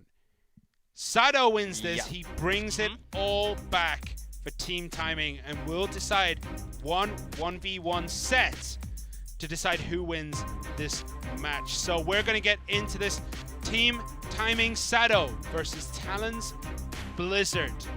Who's going to walk away here? Is this going to be the end of the match, or are we going to go to a set 3? We're going to find out as soon as this draft is completed in 7 seconds. All right, right now. Talon on the match point. Let's see. Really loving the picks from Triple Draft today so far. Yeah, very smart. Yeah, draft. you find that counter to the cards that's available from your opponent. Yeah, The most likely counter, and then that's exactly the kind of game you will see, you will have on your own side. A win. yeah, all the teams have a bit more data now on Triple Draft. They've seen how other teams are drafting, which will impact their drafts. So we're going to start to see probably Triple Draft becoming really good in the next few weeks, but we're going to have to wait and see. That's a good fireball. Good choice there on the fireball instead of, I don't know, what could be in with the fireball. Lightning, I think, is another spell in that group. Yeah, it's it has to be a heavy spell. So lightning, rocket, poison, earthquake, or freeze fills up that great. Yeah, earthquake in there too. So Prince getting that versus shield down with the charge, and also in the Princess Tower rain. There's that RG straight in from Blizzard. Big win condition. Yeah, good zap there too. Ooh, and the arrows actually managed to hit 2 of the Sparkies. One of the Sparkies hit 2 arrows. One hit 1, and one completely avoided the spell. I think it hit one hit. And because of the deploy time, got one hit 2 at hits, a time. I think it Yeah, was 1, 2 2, hits on 3. one. Maybe 1, 2, 3. Don't know exactly what's going to get matched with Musketeer. Anyhow, but so far from Sado, it seems very Brit spam heavy. Could Lots we of see the Royal Hogs maybe from Sado here? I think that's a great choice if he actually got that, or even something heavier like the Giant or Goblin Giant as a win condition. With your big own good push. Bandit nicely eating that charge right there, but it is going to go down to the Mega Minion again. Sado tried to zap it to safety and just okay. Bring down those big boys to the field. Now Golem is an interesting choice. Royal Giant may have a bit of an advantage in this matchup based on the cards around it, especially with the Bomber, Musketeer, and the Mini P.E.K.K.A. Yeah, Mini P.E.K.K.A. is the real deal. And Zappies actually work okay if you have the Fireball, if your opponent doesn't have a Fireball. So all those dashes, charges coming. Mini P.E.K.K.A. instantly deleted here, and suddenly this is it going to be good for Sado? Each Zappy targeting something different here. All right, didn't get as much damage as I thought, but does manage to load up on another Golem. But the Royal Giant coming in, there are the arrows. Prince comes down to try and solve this issue, but I don't think he's going to be able to. The Zappies are there. They're going to be able to get through. The Golem kind of taken out in no man's land, but the Bandit, The Mini P.E.K.K.A. has been destroyed basically easily with the Zap Fireball. Musketeer's gone. Prince locks onto the tower. This is a whole lot of damage going in. Plus Fireball plus Zap. Zap does finish. Okay, Blizzard does have another chance with RG. Maybe Lightning. Yeah, it's going to be very hard. Sado just needs to cycle to those spells. As you said, he's going to be able to. It's not enough. A Fireball and a Zap just isn't quite enough yet. Fireball catching you. Not the Mega Minion, but still great. That's Zap. Just not enough. But P.E.K.K.A. again, just destroyed in no man's land and loading up with the Prince. Sado realizing that maybe the Golem isn't going to be his win condition this time. It's going to be the Prince. Bandit comes in to charge on the Musketeer. Musketeer down. Prince is pretty healthy. Takes out the Dart Prince. Is he going to be able to get the charge? Only the Mega Minion there. Great so arrows. picking up that Dark Goblin. That's the key. How quickly you get the Dark Goblin. Okay, he's starting to zap. Trying to get that damage in. Only 45 seconds left in the overtime. Blizzard playing smart, making sure that all his units are away from the tower to avoid that fireball damage on there, but not enough. Shut out, and we're gonna go down to a 1v1. Yes. I was making sure because you were hovering over Blizzard's box. Like, I'm looking across at your sheet. You're about to mark that Blizzard won, and I was like, red, blue. Did we watch the same game, G-Clef? All right, there we go. Team timing. Take the triple draft 2-1. That was a really good triple draft set. I really enjoyed that. Because it basically forces you to have different win conditions. Of course, you might get lucky, maybe you can find few of the same cards, but this kind of golem decks, well, we've seen some zappy golem decks, like, at least a few times last year. Not too many times, but it was also in somewhat of ladder decks. And you had your own fireball, that was the key. And Zappy's actually, in this game, did somewhat of a role to actually support those golems, so not too bad. And what Sato actually did really great were those dashes from those bandit plus the Prince charge. Well, I mean, this was looking really rough right here, right? 794, you're staring at a tower with basically full HP, but the Prince proving why he should still be considered a really good card. Look how quick that tower gets deleted. The arrows needed to be there to save that tower, but the zap pushing it down into one more spell cycle. Sato realizing he doesn't need the golem anymore, basically benches it, tries to get through everything, and does cycle perfectly and times the fireball and the zap together. So they hit it exactly the same time for maximum synergy value? Maximum morale damaging. I've seen water plus lightning have synergy, but fire? Have you ever seen a black hole inside a meteor inside a black hole? No, like, I've seen none. Well, there you go. I'm sure there'd be lightning sparks somewhere. Somewhere a physicist is like, mate, that's not how it works. You can't put black holes inside meteors. Doesn't matter. All right. I understand that. Okay. Quickly moving on.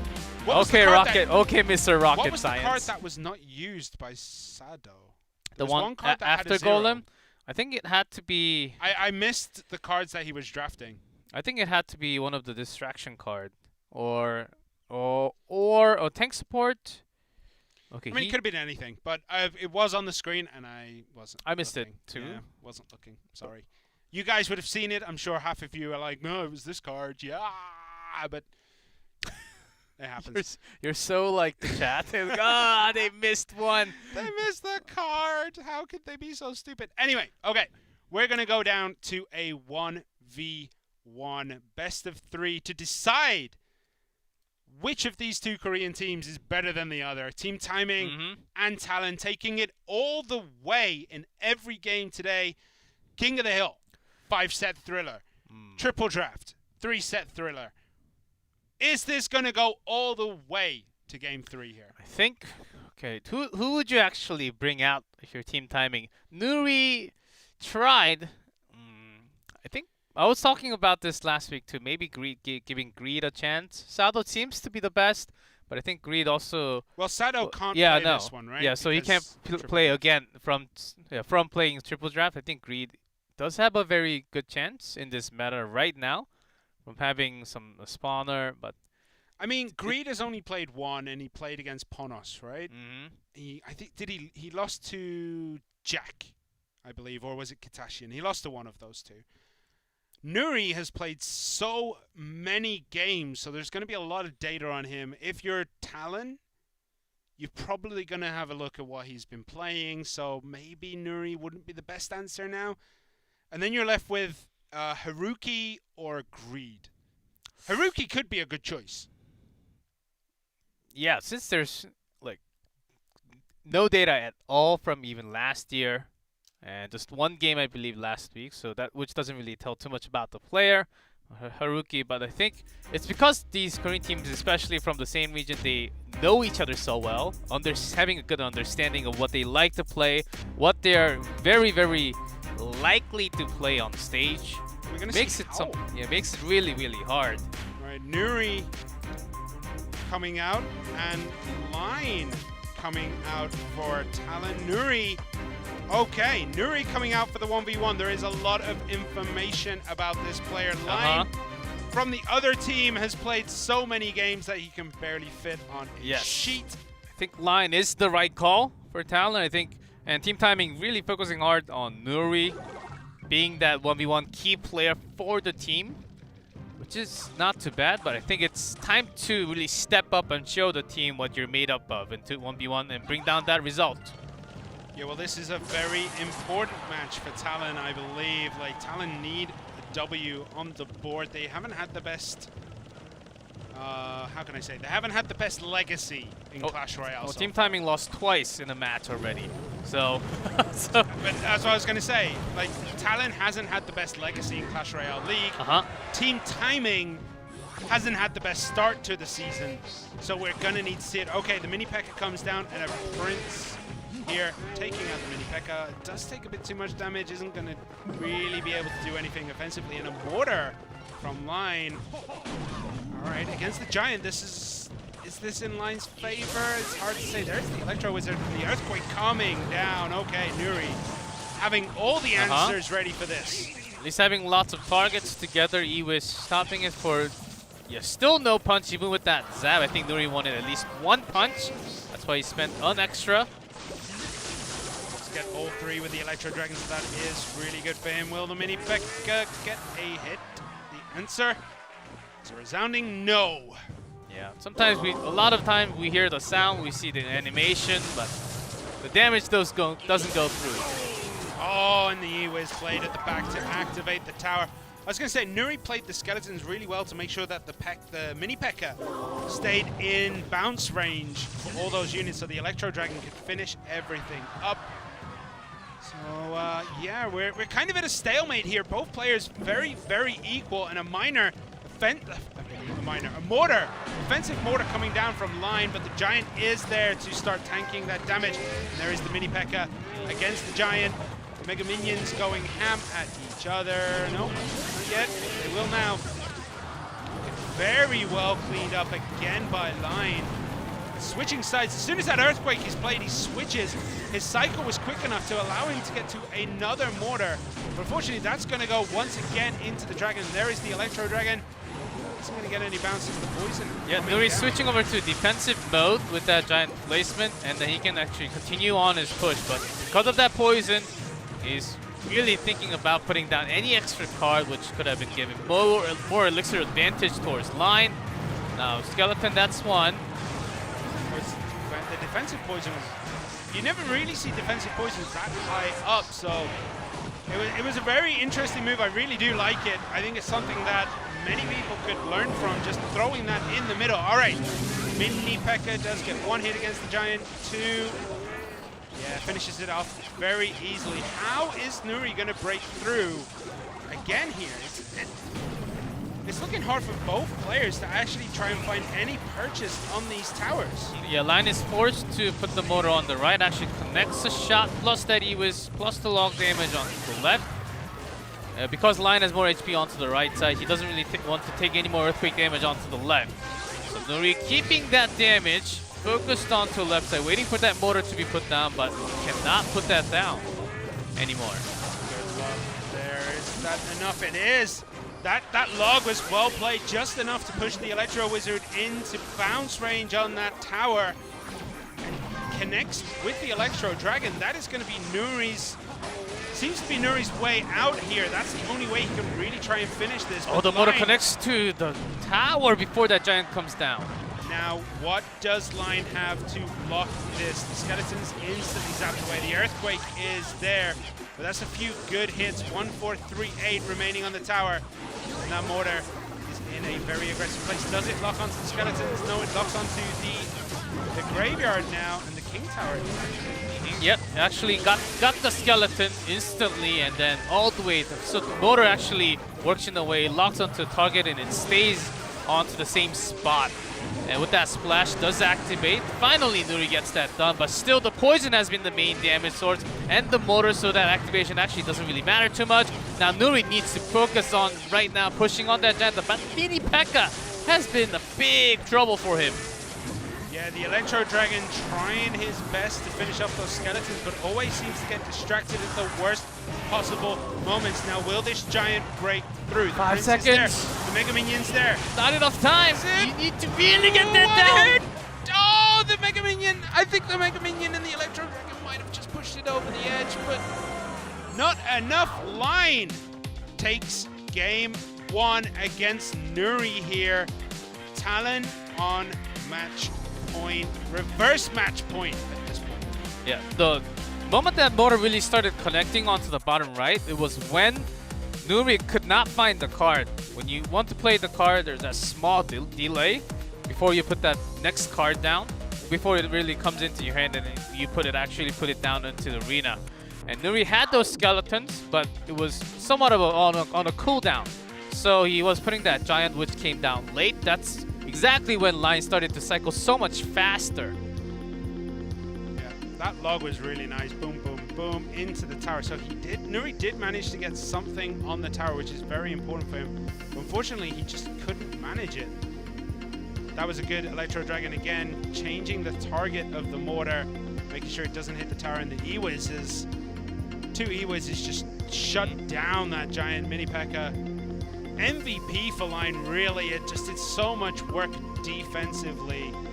And the poison started the beginning of the end. And it did look as though Nuri might have been able 1 second more, and I think it would have gone to Nuri.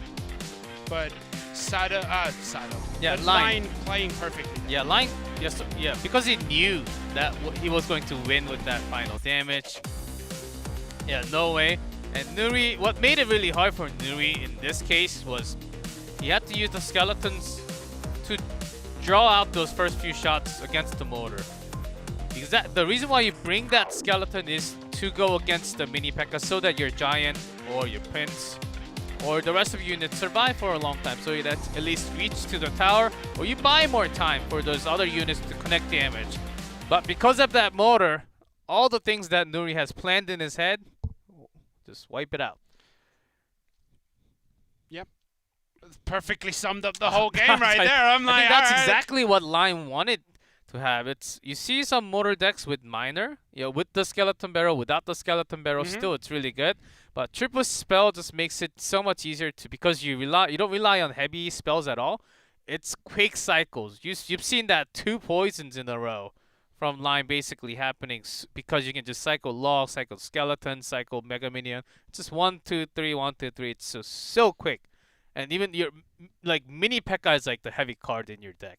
Yeah, that's the heaviest card. You have a very, very fast cycle deck. I mean, the defense for Line was flawless every time. He didn't put a foot wrong defensively that game. Like, every time there was anything resembling a push, there was an answer that instantly just closed down that lane, made it impossible for the giant to get through, even with the mortar. Even without the mortar, most of those pushes would have just finished very short of the tower. So very well played by Line to make sure that the Mini P.E.K.K.A connected to the giant every time, that anything behind the giant would get closed down. So I really liked the defensive choices by Line. But will Nuri be able to drag us to a game 3? We're going to find out very shortly. Nuri in blue at the bottom for team timing, and Line in red at the top for Talon. Yes. Some people asked, where are the scores? What's happening? It's all on the left of your screen, guys. 1-0 as you can see, and 1 on top is red, bottom blue.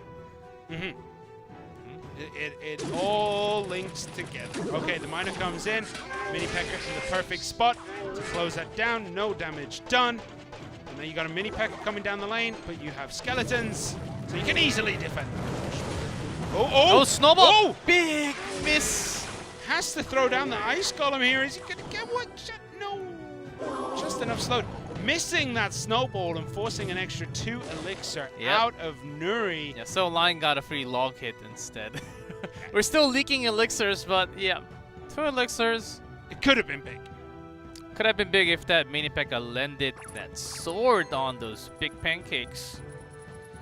Yep, just saw the pancake at the top of the tower and wants to go kill, kill, kill. Okay, Miner comes down on the side. The E-Wiz nowhere near that one. So the Electro Wizard shuts down the Miner eventually with help of the skeletons. Just 1 or 2 small Miner hits there. So nothing too dangerous so far from either player. Yeah, Nuri might be focusing on another big balloon push with that Minor Ice Golem. We've seen this deck from week 1, final game. Line again. Order, the Ice Golem has to come down to drag everything there. The Mega Minion does connect onto the balloon straight away. The Miner is there. Is this balloon going to be able to get through? Obviously not. The Mega Minion is there to close it down.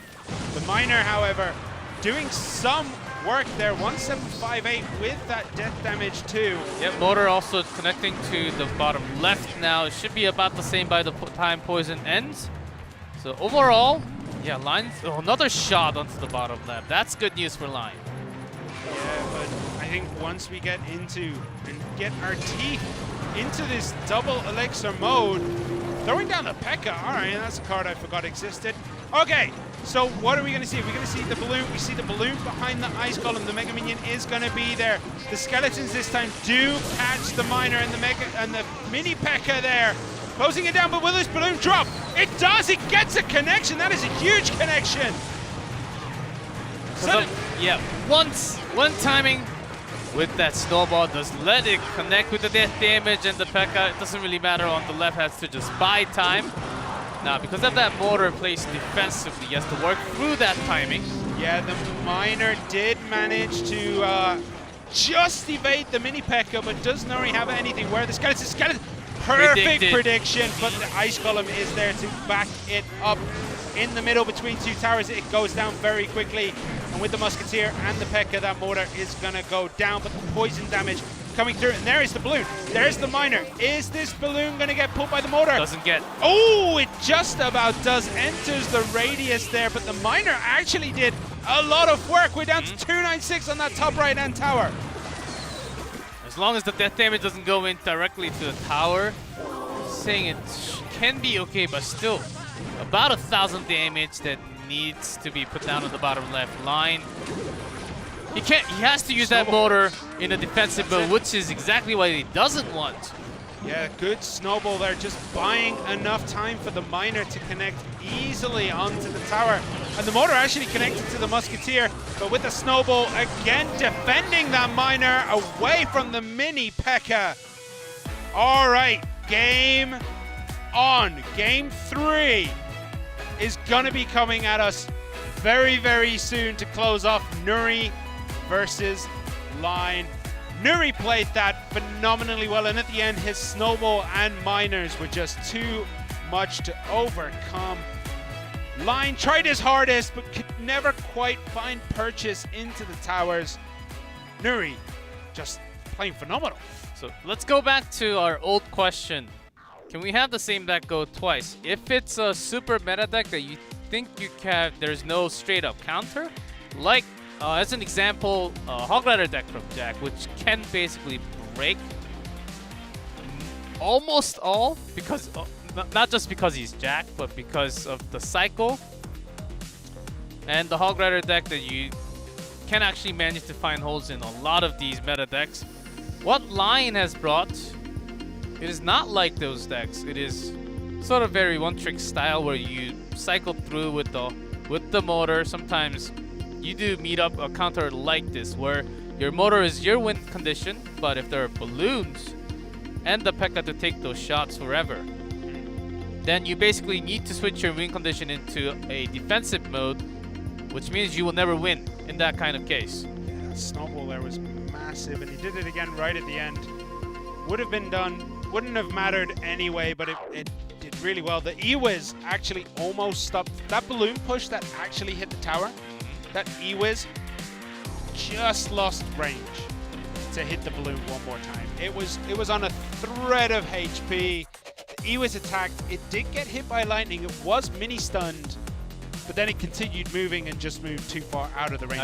I think the big one was the snowball that hit the Mega Minion. Along with that E-Wiz, Mega Minion was going to get another swipe, and in the animation of putting in the damage, the snowball pushed it away from Balloon.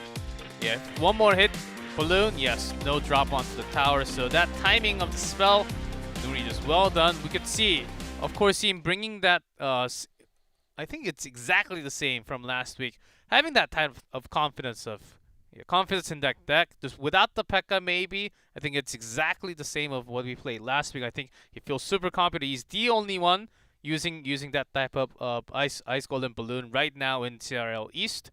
Maybe we're going to see a few more. I think up till now, up till this weekend, maybe it's okay. But other players, when a single player starts to play a single deck twice, 3 times, they're going to know, okay, he always brings this one out. And then you think about the counter when you choose your deck before going into game. Nuri might be in trouble. But if you're thinking in the future. If you're thinking in the future, yeah. If you're thinking like, oh yeah, he's definitely going to play this, but then Nuri is smart enough to go, well, he thinks I'm going to play this, so I'll go play the counter to that. And it's like rock, paper, scissors. Yeah, it is. You think about, okay, I'm going to, okay. Yep. I'm going to shoot rock. Yeah, okay. I'm going to shoot rock, okay? You do paper, all right. 3, 2, 1, shoot. Oh, see, I managed to beat you. Okay, nobody saw that on camera. We were off camera, but we are going to get into this final game between Team Timing's Nuri and Talon's Line. Who is going to win? Wall breakers used here and Miner against the Goblin Hut. All right, well, that didn't really accomplish much. I mean, I guess the slug will close everything out. And we're down to evens. It's even Stevens. Line with a 2 elixir advantage, but he's going to throw that away with the bar barrel. Answers with the bads. No damage done this time. And a Baby Dragon from Line. This card has really come into its element lately, the Baby Dragon. Lately? What are you? I mean, it's always been in its element. Where were you when it was 2019 and 2018? Well, more of starting from end of 2018. I mean, that was that period when nobody played it, and then suddenly everyone was like, you know what? Baby Dragon is actually still a really good card. And then, yeah.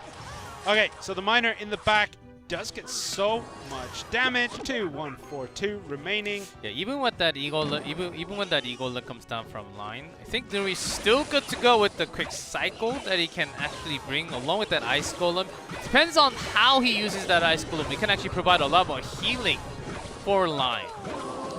Look how many hits that healer took from Dark Goblin. Just so tanky. Good tornado, getting rid of the bats there. Mitigating a little bit of damage from that Miner, but still takes quite a few hits. But relatively even. And there's the Dark Goblin to help clean up the remnants of the Goblin. Outranging those spears. Oh! They both connected! It's big! Yeah, Line, I don't think he had the HUD in his hand. Even still, you wouldn't expect the wall breakers to connect through that. The battle healer was there. It was there. It could have done stuff, but it didn't manage to finish it up. And the Miner going ham on the left-hand side. Both towers for Line in very dangerous ranges now. Yeah. Now double elixir. Line has been waiting for this moment for a long time. It's that E-Golem. Giant purple blob slowly makes its way across the field. Good log there. The Miner is very well protected. The bats are going to get taken out, but will they connect? And they do! Doesn't care. Line wants to have a one big push with that E-Golem. Nothing has been there until that Ice Golem dropped. Dark Golem is there, but for how long? Let's see. The bomb tower, the Elixir Golems actually completely ignore it. The first one does get to the tower. There's the tornado, the Electro Dragon in the sky above, seeing everything and trying to just close it up. The battle healer is on that Ice Golem, but is it going to be able to take the tower? The Miner in the top left is finishing it up, and that is that. Nuri finishes the game. Team Timing take it 2-1. Every match, every set going to the final games. Team Timing played incredibly well today. Nuri stepping up at a big spot. I think this is the matchup where they both kind of sort of feel the most comfortable compared to any other team, having the same region, Korea versus Korea match, but that was a heck of a match compared between Team Timing and Talon.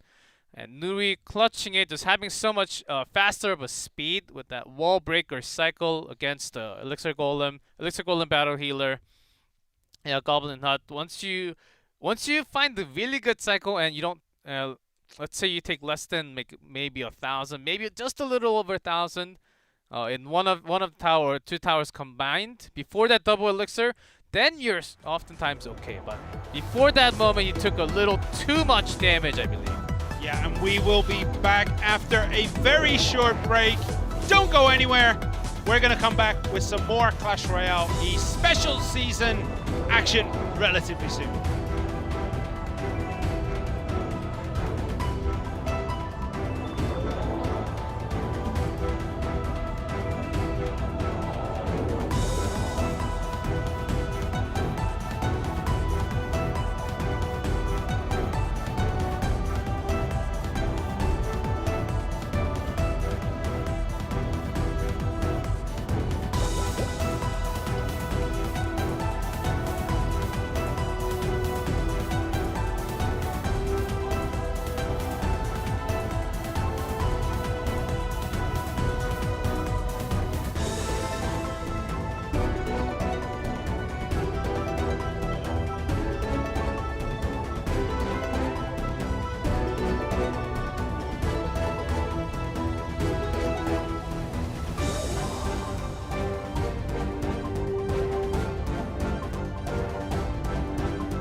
And welcome, guys, back to Clash Royale League East. Now we have match 2 of week number 2 waiting. This is going to be a big match because last week Kicks weren't able to really perform well, and they're up on possibly the hardest challenge of the regular season versus Nova Esports.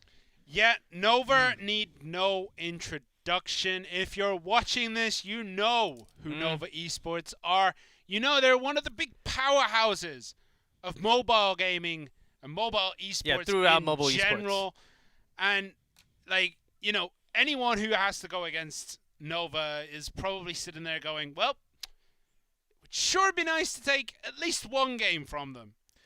Yes. Well, yeah, one game I think it's possible because they're all at the pro level. If you can meet your counter decks. And with that cycle, I think one game is totally possible. But in a best of 3, in this kind of match with triple draft and a best of 3, King of the Hill, especially because King of the Hill starting match this season, it's going to be really hard to bring down this squad. I mean, yeah, imagine you beat Elsia. Who's up next? Oh, wait, look. Little Chen. The final boss has a second form. And then you kill that one, and it's like, no, wait. I got one more form left. A real king. Nova Esports are the Elixir Golem. If you think about it. But the thing Elsiop is the big one. Yeah, you kill him. It's 2 smaller ones. You kill them. There's another stage. And you kill the small ones, you don't get any elixirs back. Yeah.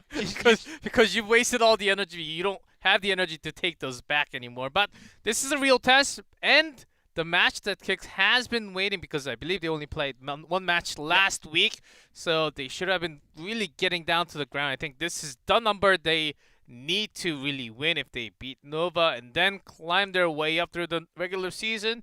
Maybe the top 4 spot might be opening from this match. I think there's a real chance. Last week, seemed some creativity with lots of meta decks, and those small changes in the spell, it didn't quite work too much. Yeah, so I was watching, there was a talk with the coach, Melunton, and he went through basically what happened in week 1. And he said, maybe we tried a little bit too many, we put too many changes in there. Some people weren't comfortable with the decks they were playing, possibly. So he said, against Nova, they have something special prepared. And that he said that Kicks will win this game. So I'm waiting to see it. I'm pulling for him. If you haven't watched the video, it's up on YouTube, but seriously, he talks about, like, you know, what went wrong last week.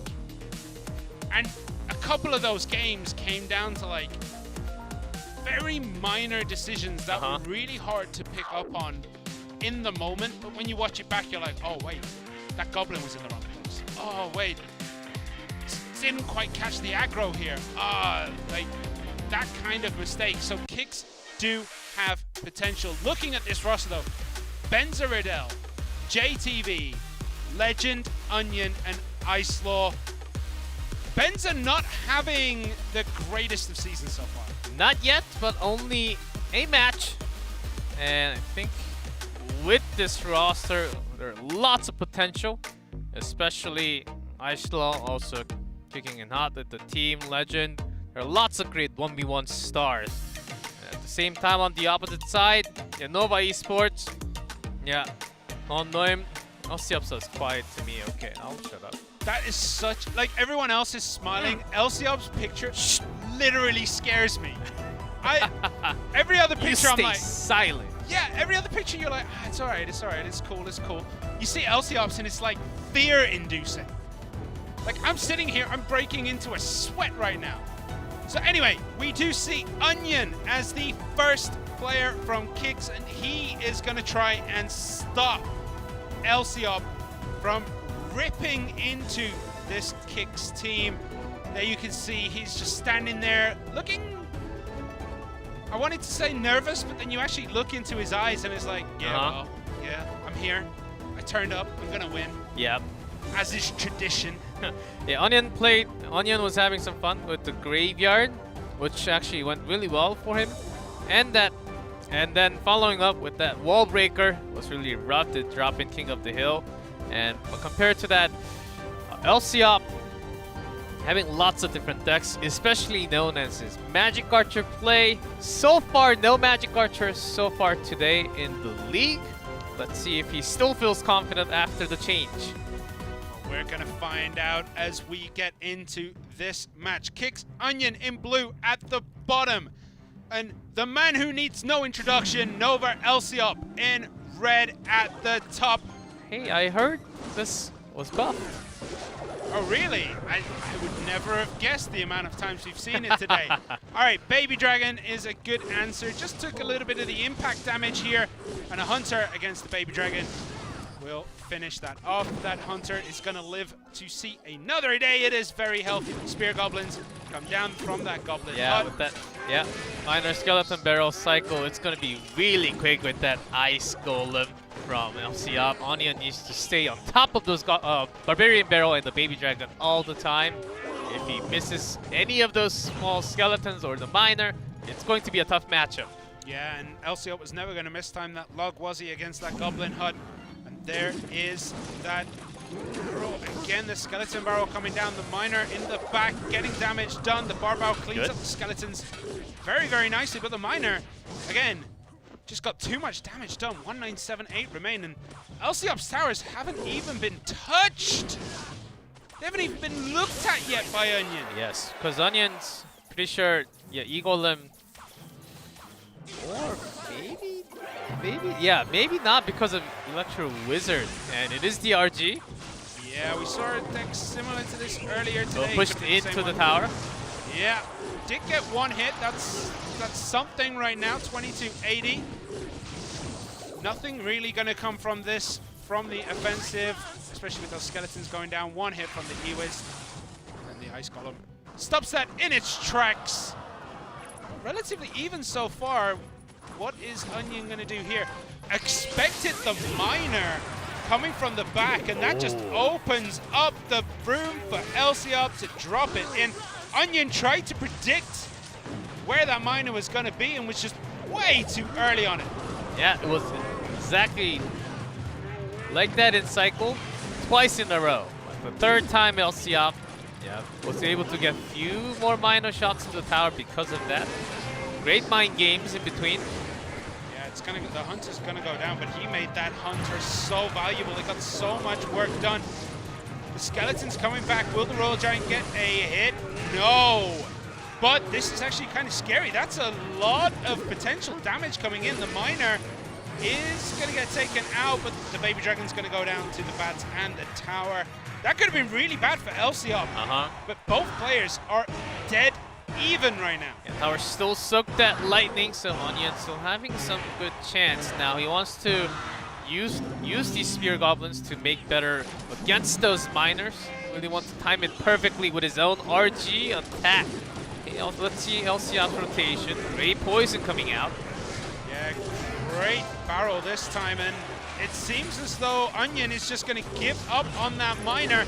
The Baby Dragon's going to tank that hit for the Royal Giant to get a couple more hits, and just like that, 1019 remain.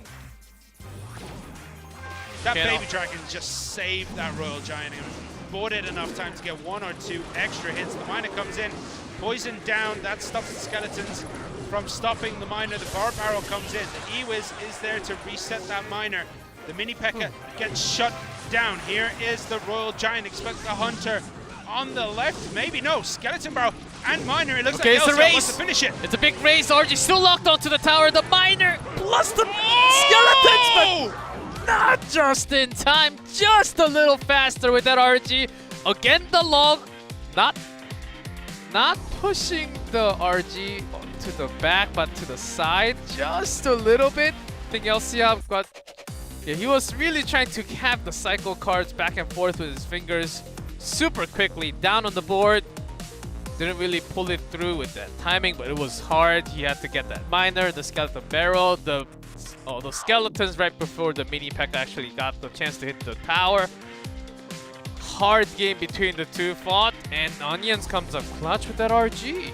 That was as close as that could have gotten. My goodness, Onion left it till the very last second to take it It was do or die, and he decided that LCOP would die today. Only getting one match in that King of the Hill.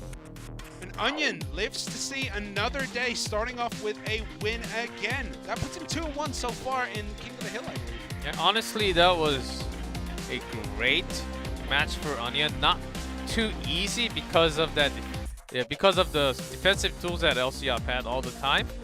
But he made it work with the superb defense against those miners. Having that Barbarian Barrel every single time against those skeletons was really great. So yeah, leaving that miner right there just to go ham on the tower. Look at this Baby Dragon. Protected from the Hunter, buying enough time for that Royal Giant to get a couple more hits. And at this point, it's over. It looks like LCOP is going for the big win. The Skeleton Barrel comes in. The miner just misses. The log comes in to push the P.E.K.K.A. The skeletons are there. And Onion's just like, nah, bruv. I ain't about that business. Yeah, he wanted to chip in more damage to the tower. So that's why he had that RG connect. But it was about the speed, just a few ticks away. It takes more than a skeleton hit. Or it was, I believe, 76. There was 2 skeletons there, so it would have probably just did it if it went for the tower, but the mini P.E.K.K.A. just managed to stop enough of the skeletons just to buy enough time for Onion. That was down to maybe less than a second deal for even LCOP. Onion just a tick faster. We were waiting for these kind of games. I want to see Onion with the same pose as LCOP after that one, because I think he deserves it. But you've beaten one final boss. King. Now you go against final boss number 2. B-King coming up. The only other player on Nova to actually play in a non-triple draft game, because LCOP won 2-1 last week, and then B-King was just like, all right, I'll finish this one. Don't worry yourselves. I'll make way for Little Chen to play the triple draft. You know, like this is Onion played that spectacularly. It was looking so bad, kept his composure. That baby, it wasn't highlighted there, but that Baby Dragon eating that Hunter hit was huge, because otherwise it would have only got one shot off, and he would have lost that race in the end. And also, like, lots of mind games between the two. Just controlling the bar barrel, holding on to that every single time for that skeleton barrel. But the problem was the miner. It was always getting at least a few shovels onto that tower, depending on the timing. Even once LCOP made a big change in the timing, had the mini P.E.K.K.A. just march into the bridge without hitting onto any target, expecting that to come out with that skeleton barrel. So those are type of play that you sort of expect, and maybe have to make a prediction for better defense. But if you miss that defense, it becomes a weird cycle all of a sudden. But Onion came back from that weird cycle immediately. Yeah. So he was catching on to the cycle of LCOP. Really great play. The reason why he won that game. Is the reason why LCOP is so good at Clash is because he plays offbeat. Think of it like music. That was a very offbeat thing. You knew the miner was going to come in. Onion was like, I'm in this tempo. I've got it. Throws down the mini P.E.K.K.A. And then it's like LCOP was like, I'm just going to skip this one beat, then throw in the miner. That's pretty cool. It didn't really happen too many times to have that mind game. It only has to happen once to throw off the cycle, as you said. So you do it once, the cycle's thrown off, and then your opponent is going to start second-guessing those predictive plays. So then you have a little bit of an advantage in the mind games, but Onion was like, nah. Yeah, those are the games that we would like to see all the time. It's not just 1v1. It's King of the Hill makes it really good. You just win one, next player up. Okay, maybe you can take a revenge in the 1v1 best of 3, but not likely with the same exact 2 players. So you just sort of do your study. Okay, my opponent's likely to play this deck, so I make this specific deck against this player. Okay, next player, I bring another one. Usually if you win, you do stick to the same deck, like AUK did so many times last week. But I think it can still work. Onion's got a pretty good deck for himself. Yeah, so we're going to get into this. Kicks Onion. B-King in blue at the bottom, and Nova B-King at the top, and he's playing Wall Breakers again. He did this last week. He won with a Wall Breaker deck. Is he going to do it? It is a slightly different version, though, with that Skeleton Barrel, which has become very prevalent. Impact damage. The bar barrel misses too, but that's fine at this point. The miner is going to get some damage done in that back there, but not too much. The Baby Dragon cleans it up. Barbarian doesn't get a hit. Baby Dragon. At the same level with Barbaro not crossing the bridge, it doesn't do anything. Onion spent a little bit of elixir, but the Goblin Hut is there to stop those wall breakers in their tracks. Will the Rascal Girls? Okay, this is actually pretty hard for Onion. He will be caught in lacking in spells. He does have Tornado, but he has to really work that Tornado in along with the Baby Dragon or the E-Dragon together. Triple spell here from Onion. Peking seemed very, he did a head tilt. Now usually in most of the Chinese teams, as soon as that head does move, that means it's game on for the Chinese players. So we're going to see if it happens again. The Miner and the Bats perfectly timed here. Baby Dragon is there, he does. Yeah, Onion does have enough elixir to easily defend that, but one lost elixir and one bad hit coming through. 1743 remain. And Princess, very aggressive Princess at the bridge, is going to get 2 hits. Make that 3. Yeah, lots of spell bait. Make it 4. This Princess is getting a lot of work done. It's tough. When you have one big push on one side, Peking's always going to choose the opposite. He's got those Rascal Girls to take care of. Princess, Wall Breakers, the Skeleton Barrel, plus the Miner. So is Onion playing Elixir Golem? Yes. Yes. I think is the simple answer here. Is he going to find a good window to play it? That's hard to say. The Baby Dragon has to come down. There's still 6 elixir here. The Barrow comes in, but that's not going to be enough to stop them. Takes 2 Wall Breakers to the face. Onion with a very slight misstep here. Baby Dragon against that Skeleton Barrel. It's going to go down in the middle of no man's land. And the healer is there. Does that mean the Elixir Golem is going to come down on that left-hand side? Well, B-King has something to say about that because he loads up with the Miner. Does he have time to actually get that down? Okay, still the Wall Breaker does connect with that Miner chipping in the final few down to 388, and the push continues. Tower is going to just wreck this push. Onion is getting shut out of this game. 388 on the bottom right-hand tower. So Onion decides to switch it up. He goes on the right-hand side. Is it going to be enough? Good Tornado getting rid of all those skeletons, but another bomb tower loaded up for B-King. Still needs a little bit more. There's that Miner and the Wall Breakers to finish the game. They reach just before that. The hut does come down, but still the Miner did a little too much damage onto the bottom right. Miner plus the long damage will finish the game. And B-King, it seems like he's got it with just the Miner. Yeah, Onion going down there. B-King basically said, you beat up my best buddy. Well, I'ma beat you up. B-King played spectacularly. Onion let a couple of Wall Breakers through and just took too much damage from them, basically is how that went. I think the Wall Breakers connecting shot Onion's confidence from game 1. Yeah, so this type of matchup, well, for Onion, after 4 cards, why wasn't there a Tornado to the Miner to try and pull it at least away from the tower towards? So if you use it against the Miner only, even if you grab some skeletons with it, you're still lacking in cycle to defend what's coming after. So I think that's why he wanted to save it, because he knew that with the Bar Barrel, with the Earthquake, which he wants to land it on the bomb tower on the opposite side, it has to even be used in a defensive form, yeah, which is something that you never want.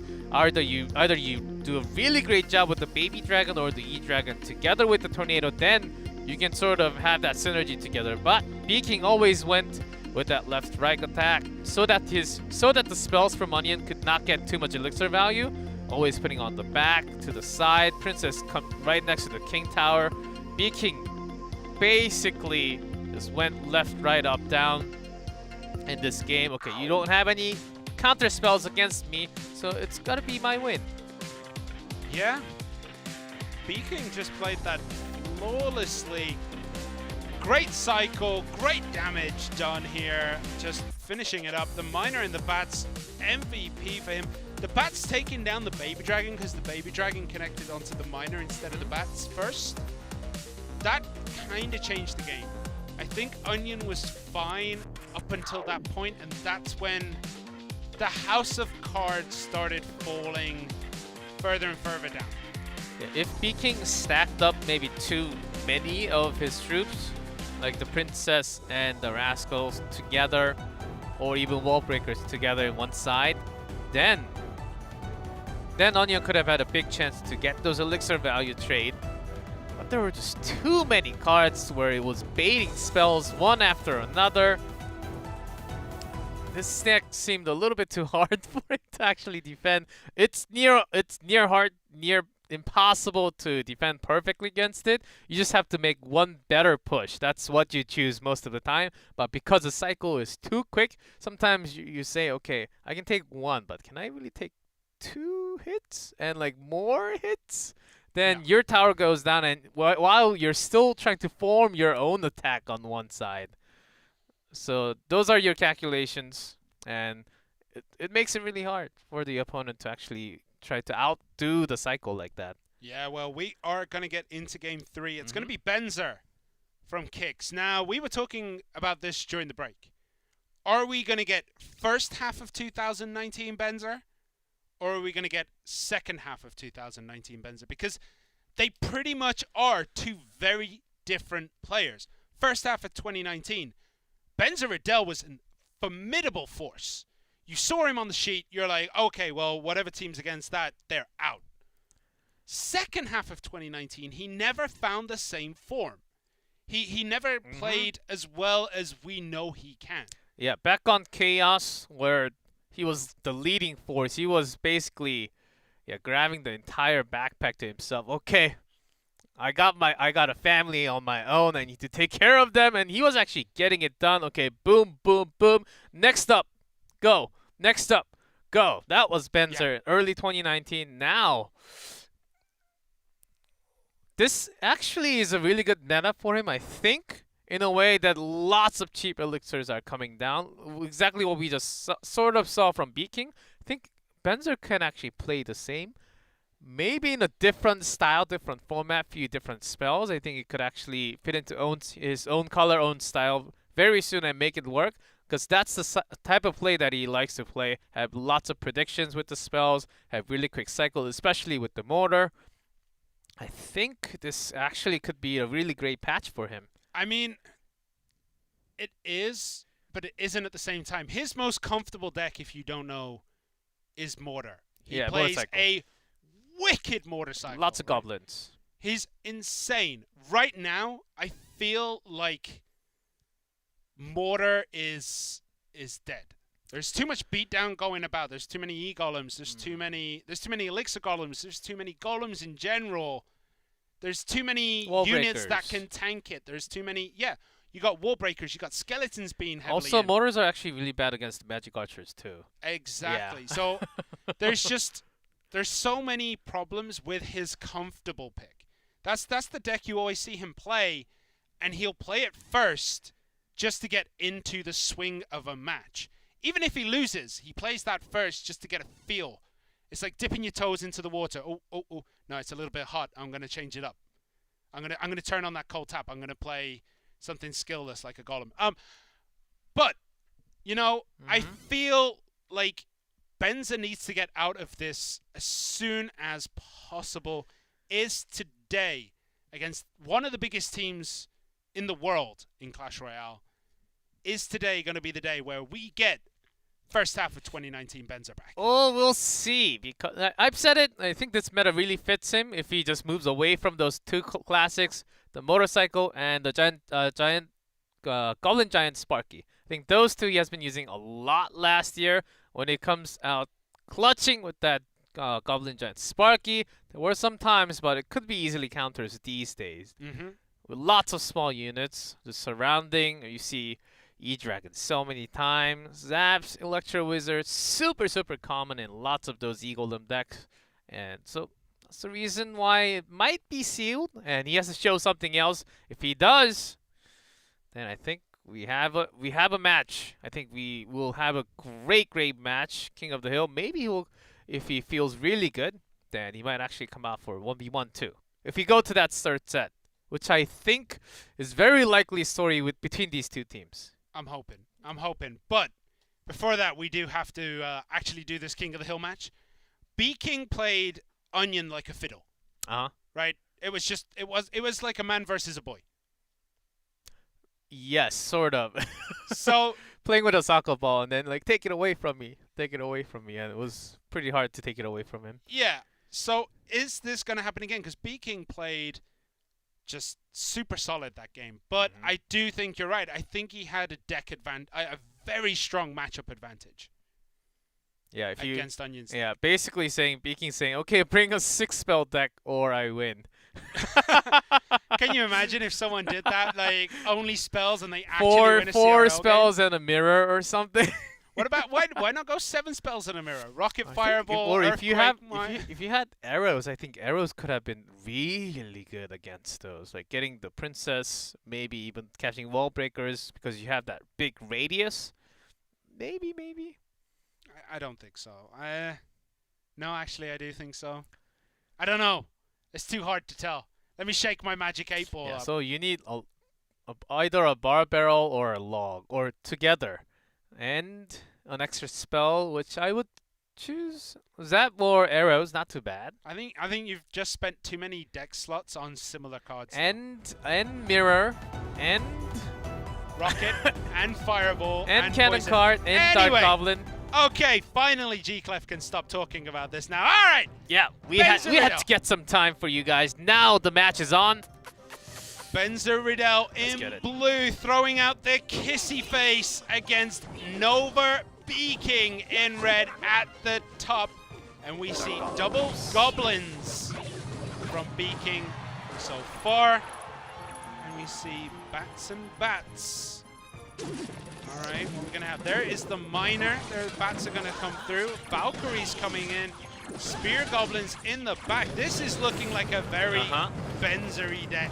Yeah, Benzer deck with Skeleton Barrel, it seems totally possible. And with that Hog Rider Valkyrie, which you have seen from Jack last week, Earthquake, B-King wants to really rush this one down to the wire.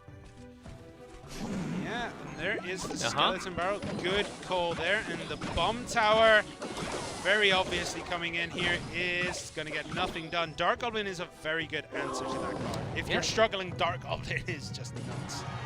Yeah, with a Knight. There's still lots of decks being made with sometimes the Ice Golem, sometimes the Mega Knight, sometimes the Knight. So we have Hog Earthquake against Miner Skeleton Barrel. So it's going to be Chip Control versus Cycle. This is going to be a very difficult match actually for Benzer. Skeleton Barrel comes in. Valkyrie is on the other side, so she's not going to be able to finish that up. But oh, no Bomb Tower this time. Oh, there you go. Nova B-King does have the log, so that is a big advantage for him right now, is that he's going to be able to shut down that Skeleton Barrel time after time after time after time, because there's not many other log targets in this deck. Yeah, I think that Dark Goblin didn't really need to be there 100%, but B-King was able to put in some more chip damage, 4 more shots onto the bottom right. How he actually uses that after will be the key. What is Benzer's last card? It's going to be the question we're going to have to find out. Oh! Pushed all the way to the left. The Hog Rider didn't go on that Bomb Tower, so it takes a ton of damage here. 1277 against 1667. Bomb Tower is going to finish off that Dark Goblin. No! One hit is not enough, and that is a very big push. That Valkyrie does go down, though, to the splash damage. And there's the miner in the back. That's a lot of skeletons coming in, but unfortunately the Bomb Tower is not locked onto that miner, so no damage gets done. Loading up with another Hog Rider is B-King. Benzer tried to place that Bomb Tower out of the Earthquake, but unfortunately it didn't happen. The log and the Hog Rider gets a lot of damage. Yeah, even that log pushing that Knight away for extra hits, so miner needs to be there perfectly, but getting nowhere with those perfect Goblin guards. The Valkyrie actually a really good tool right now against these Barrow. I expect to see a lot more Valkyries to come out in this meta. And the Earthquake, B-King knows it. Even without the Bomb Tower, with another cycle, he's going to bring it down with another log. Yeah, there is the log, so we just need one more cycle from B-King to win it here. B-King takes out Benzer almost too easily there. I think Benzer's minor placement was just a tad too predictable. Yes and no, because I think because of the Valkyrie, if it's only the bomb tower, then it's easy because you can have the miner lock onto it, which is exactly what we have seen, so that the skeletons actually can do some damage.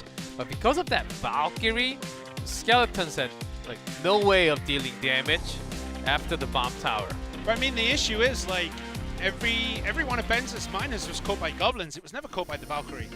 So if you put the miner at the front or towards the King Tower on the right-hand side on that tower, I think he could have got a little bit more miner chip damage in. Maybe it wouldn't have won him the game, but he would have got more damage in because that miner was shut down every time by B-King. He just closed it down time and time again. But we saw the Hog get just too much damage there. That was it. Murder, she wrote. B-King just finishes it up with the Earthquake, one bad hit, and it was done. Hard game. Last card was poison for Benzer Erdell. Yeah, without the Earthquake, you don't really get to have a big chance, or if you, the moment you throw down the poison, you're gonna see Hog marching down your own lane. So, yeah, Benzer, that was a tough matchup. We don't usually see poison with that deck, right? It's usually Earthquake to try and get rid of the Bomb Tower or the Barbarian Hut or the Goblin Hut, right? Yeah, with the, you can sub in and out Hut for,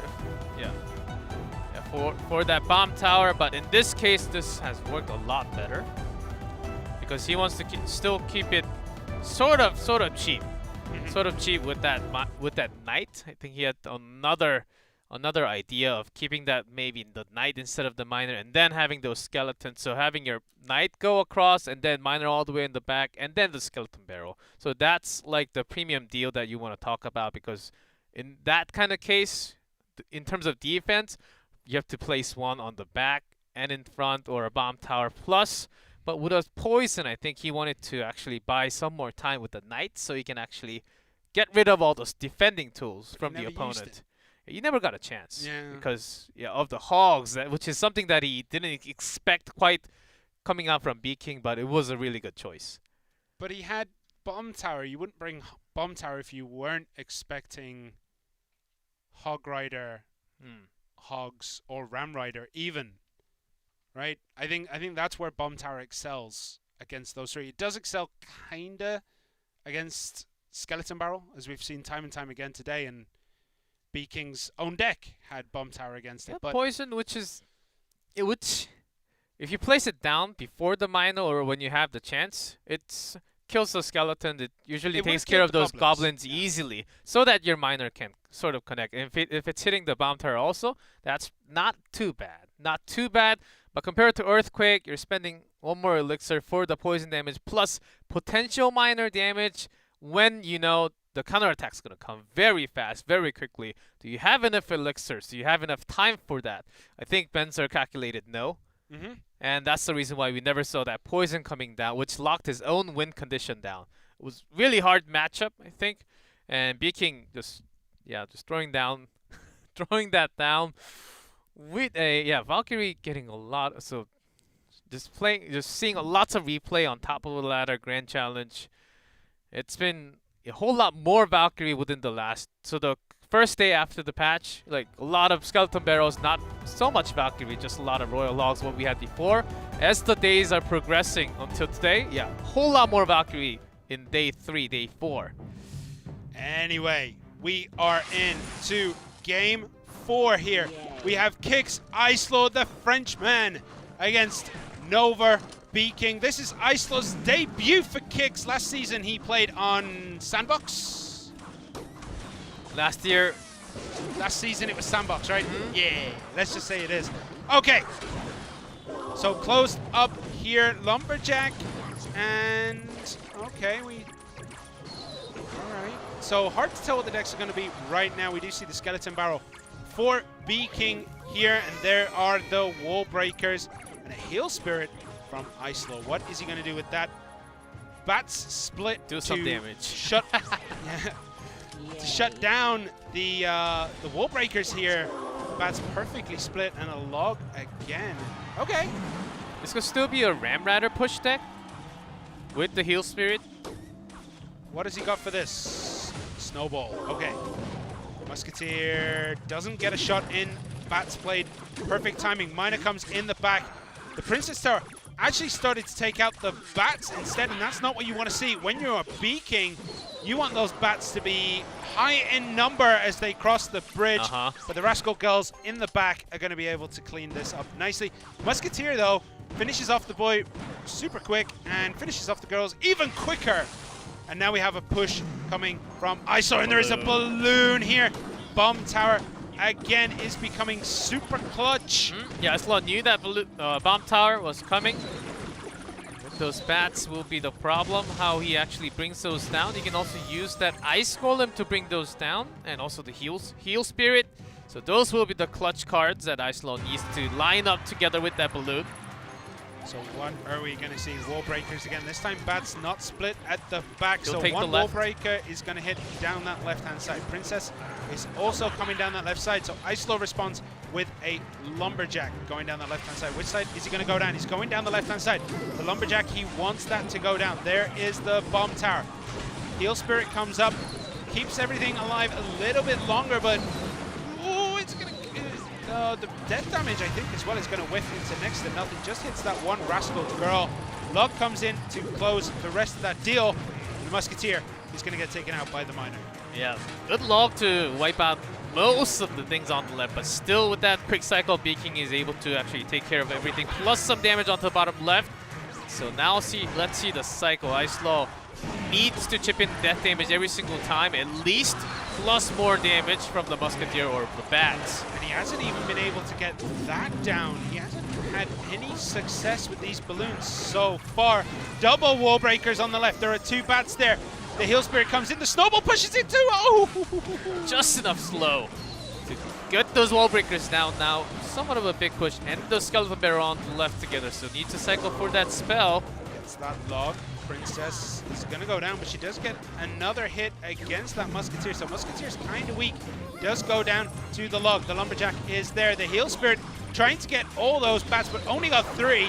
So this balloon, once again, is probably going to fall into the middle of nowhere. Does get the Princess death, but not worth at all. Another Skeleton Barrel comes down from B-King on that left-hand side. The Musketeer is trying to do what it can to protect that tower on the side. Took a hit or I think two to be exact from those skeletons, but still minor damage. He needs sort of. Oh, that balloon actually getting pushed by the Bats all the way, working against B-King. B-King getting one. Islaw gets 1, 2 drops and the death damage, and suddenly this game is turned on its head. Unfortunately for Islaw, he doesn't have a big spell to be able to finish this up, and it looks as though he annoyed B-King enough for B-King to pull the trigger on some scary, scary pushes. Yeah, one of the wall breaker does connect onto the right, still about 400 away from the top right tower. Islaw has a big chance. We're talking about down to the final few hundred damage, 25 seconds left in the overtime. Balloon still getting close enough. I think it's just outside the damage of the tower. It doesn't reach quite exactly. Good defense on the bottom right. Musketeer getting a healthy connection on that left-hand side. Snowball comes in. There's the log to finish that up too, but some damage is getting through. And the back gets another hit. We're going to go down to the tiebreaker situation here. And Islaw takes it almost. I'm on the edge of my seat. That was incredible from Islaw, taking out B-King here.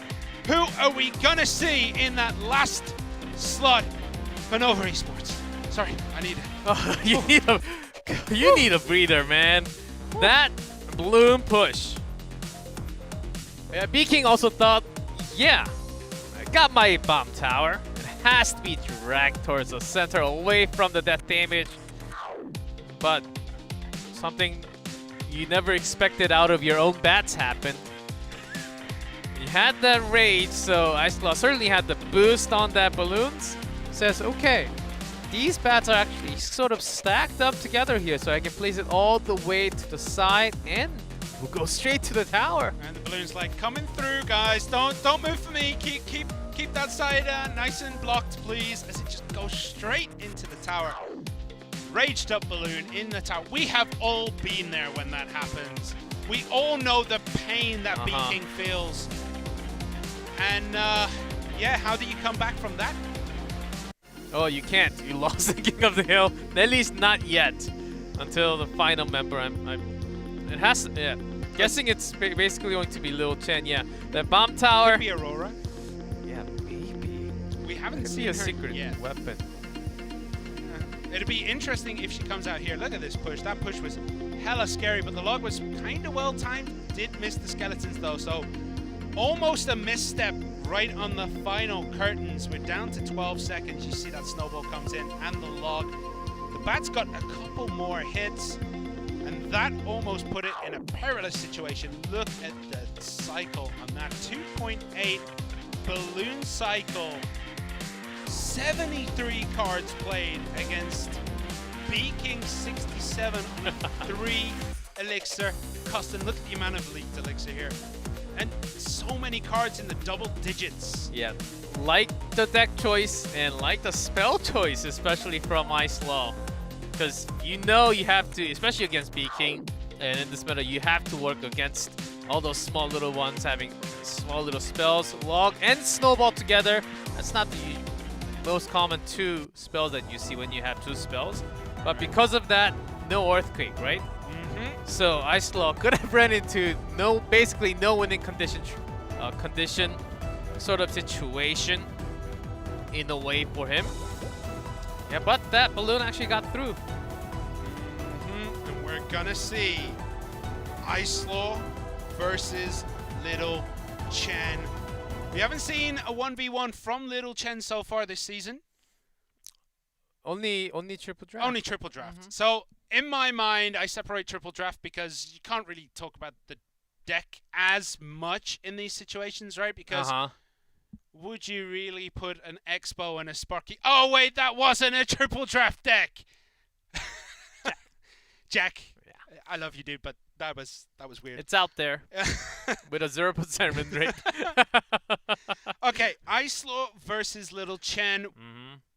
How do you think this is going to go? Because Islaw is kind of an unknown for a lot of these Chinese teams. I guess they didn't think he was going to play because right now in France it is... Because I assume he's playing from France, right? That... Because if I remember correctly, that is one of the issues that Kix has, is that their team is so separated. They have, I think, Indonesian, Vietnamese. Yes. And then... You got Islaw in France. So Islaw right now would be playing, it's probably 11 in the morning. So I think he might be fine. Unless he lives like you, where you wake up at like 2 o'clock in the afternoon. Hey, I wake up at 12 p.m., okay? I'm a good boy now. A good adult. Kids these days waking up at the crack of noon. I mean, I'm up at 7:30 every morning. Yeah, kids in 30s, guys. Let's talk about that. Well, okay, so Islaw has it all to do. Little Chen is in the studio. He's with his team. He's been able to... I mean, Islaw probably has been talking to his coach, Maluntin, but Little Chen has that support around him, right? You have that little support bubble in the studio. You can hear them cheering and clapping you on. Probably not with the earphones on. Whatever. But you can see them. They're there. You can, when you finish the game, you've got someone to give a hug to. So are you saying, does that give you lots of mentality boost? It gives you a morale boost. Having your team around you is a morale boost. But what if you... Never mind, let's not go there. No, your teammates are the best friends that you can actually have. So that's always going to be a plus, but it always just comes down to 1v1. Your studies and analysis of your opponent. And in terms of Lil Chen, in terms of what we just saw from Islaw, I think he's basically bringing customs of what he's going up against. Okay, B-King, he did see the deck before, which he got sort of lucky on, so he had somewhat of an idea what he was going to play. This time, not a clue. All right, so here we go. Kicks Ice Law in blue at the bottom. Nova, Little Chen in red at the top. And we're leaking Elixir like it's going out of style. Yeah, leaking to collect for that Elixir Golem. I feel it. Yeah, you gotta, the more Elixir you leak, the stronger the Elixir Golem gets. Shh, don't tell people. That was my secret. All right, so both players feeling it out. We're probably going to wait until about the 110, 115 mark, unless somebody really does want to go right now. No, good guess. no, you fail. So I got two more chances. I said 110, 115, or right now. So. Still on top of ladder. Yeah, we did not see any golem plays yet today, out of triple draft. But still, golems are a thing. Golems are a little less common, but still out there. I don't think we're gonna see Golem from. I don't think I've ever seen Ice-Law play Golem. Until today. No, until this moment. Could be Mega feel Knight. it? What do you Mega Knight feel? Graveyard. Yeah, Mega Knight Graveyard still pretty good, even without the Magic Archer. It's still a really good deck. There's still with the hut. There's with Graveyard Knight with the hut, and without the Knight. With the Barbarian Hut, I don't know if we'll see that now, but you can go Barbarian Hut, Mega Knight, Graveyard, and then a bunch of cheap stuff. There was risky. Yeah. It's risky, but when you're waiting this long and you are waiting for double Elixir to start, it is a possibility. And we see Elixir Golem from Ice Law, apparently reading your secret book, and there is the Giant Skeleton. Now, we saw earlier today the Giant Skeleton RG was an excellent answer to this deck.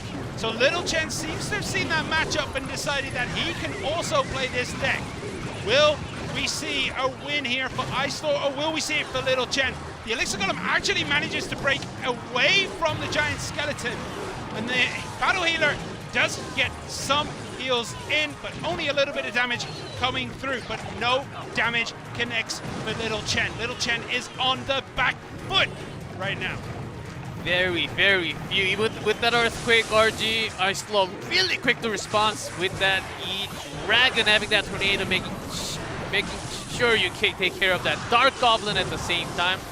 Good use of those two cards together in defense. But he will take some damage with the Skeletons. Yeah, Ice Law used the Barbarian Barrel on that Dark Goblin, which opened up a very small window for Little Chen to play that Skeleton Barrel. But look at that, the Baby Dragon does connect one more time, but still Little Chen has the advantage here.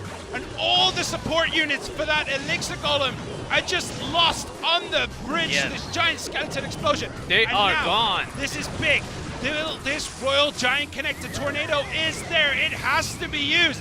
But this Electro Dragon isn't going to be able to connect to it. So this Royal Giant is going to get so much damage done here. Too much damage and still shooting onto the tower. Down to overtime. We are on 260. That's within 2 Earthquakes. Ice Law needs a big push now. But there's the hut to buy all the time in the world. Dark Goblin away from that poison main. So has to gather it together with that Tornado. Oh, that was an excellent Tornado there. And a good Barb Barrel, but Skarmy is going to just close Talk this about up. your nightmares when you're having this many tools. And we can see that Ice Law is just trying to throw everything he can on that left-hand side just to distract and make it so this Royal Giant can't come out. But there it is. Royal Giant now goes into the Goblin Barrel. But look at the damage getting done on that top left-hand side. Is it going to be quick enough? Yeah, but the Battle Healer, Baby Dragon does one more. Oh, 6 left on the bottom right. Ice Law for kicks has done it for King of the Hills. They bring a set away from Nova Esports. What in the world, Ice Law? 6 HP left. Little Chen had it in his fingertips. He also had an Earthquake spell in his... He just thought, okay, I just need to put something down. My RG is going to take care of that tower. No, it's down to the single digit. We have all been there where you get like bloodlusted, where you're like, I'm gonna take this tower, it doesn't matter what's on my tower. I believe RG does like 254, if I remember correctly, so a little bit. Yes, I think so. I think Little Chen must have thought, okay, I have some chance for any type of cell. I can have Earthquake anytime. Anytime. You know why this is gonna take a really long time? I guarantee production. Too many highlight No. I guarantee production will like, all right, Little Chen has got this. Let's prepare a video for his highlights. Icelor is out of this. They captured every clip they could. Right. And then Icelor wins and they're like, wait, we have no footage. Like, where did he win? You could just show that last 40 seconds for I us. think our production's on the next level. They prepare one for each player every single time. Then you can show it all the time. But they're taking the time because there were too many highlight moments. They're having a hard time choosing which highlight moment do we need to show. Okay, so we see there that bomb got so much work done. Good tornado, but the Electro Dragon got distracted by the skeletons, didn't connect to the Royal Giant. So this Royal Giant got way too much value, and that should have been it. 260 remain. You do have Earthquake, you do have Royal Giant. You should be able to finish this right now. Yeah, the tornado. Killing everything there. The Battle Healer comes up. Barb Barrel from Icelor takes it to 6. The poison was there too. Just one more tick. Couldn't have got closer. Icelor slaughters Little Chen and B-King here. Oh, by the way, that's not the deck that Little Chen used this time. That's from that's from B-King. Yeah. Yeah. So, Scar Me against any other spell could have done it. He had Scar Me. I mean, Icelor had the poison too, so he could have used that. He didn't need to use the tornado. Oh, tornado's a little cheaper, so he can be just a little faster with the cycle. I think poison could have been the next card that he needed to put it in his hand, but 6 HP. It wasn't as close as 1 HP from Worlds, but still, that's any kind of single-digit game. You just finish it, and then if you lose, you feel terrible. But if you win, okay, take that replay, put it onto my clan chat. Like, guys, look at this replay. I made this game work. This is the replay I am sending to everyone. It's going to be on my Instagram. It's going to be on my Twitter. It's Zero views on it. Oh. Icelor take a bow because it takes a special kind of player to be able to have the clarity to be able to be like, all right, well, I'm going to lose here anyway. I'm going to throw this Goblin Hut here just to slow it down and then throw everything else on the other lane. Yeah. That takes a special level of clarity. Yeah, well, okay, somewhat of defense, any kind of defense card, and hey, let's just go on the left. We all panic. We all go, oh my goodness, this is the last Royal Giant coming down. I need to throw everything in defense. I need to stop it. I can't have this get near the tower. That is what a normal player would do. Icelor, though, was just like, that's for basics. That ain't for me. Perfectly calculated. No, if you ask him, cool with the times. If you ask him, he will be like, I calculated that. It was all in the plan. I knew it was going to happen. That's what he's like. But I don't... If he calculated that, I want to slap him because he almost gave me a heart attack. And it was also the Battle Healer, which supports the unit so well, giving somewhat of heals so that the Elixir Golem could survive. Those small blobs actually survive for quite a longer time because of that amount of healing. Also, the Baby Dragon certainly surviving for a long, long time. Yeah, everything adding up to that top left. It was right before that attack, it had over 1,000 HP. And then in the moment, in less than 5 seconds, just going straight in and out. Whoa! Wow. Okay, that was King of the Hill, guys. Now we still have Little Chen at least one more set, maybe two. Little Chen is still on the board for Nova? For triple draft. Triple draft, and he's going to go against Benzer Riddell. Now, I'm not a psychology major. I've never been on stage. like this. I took AP psychology, so, and ask me. How would that loss affect the way you go about your triple draft games? So if you are playing a 1v1 in a best of 3 right after, it would affect you a lot. But if you're playing a triple draft, you're given the deck choices by the game, so I don't think it's going to affect too much.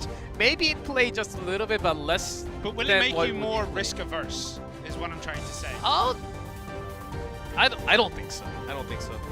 If Or would it make you a riskier player? Like, that is a confidence breaker right there. That could be the end of a season if you lose like that. Because that was... I think you're reaching a little bit too far with end of season. But what I'm trying to say is because you're playing a different mode, kind of gives you a refresh inside of your brain. Of course, it was just a match. It was really close. But I can see that this is a whole new mode for him. All right. It's okay.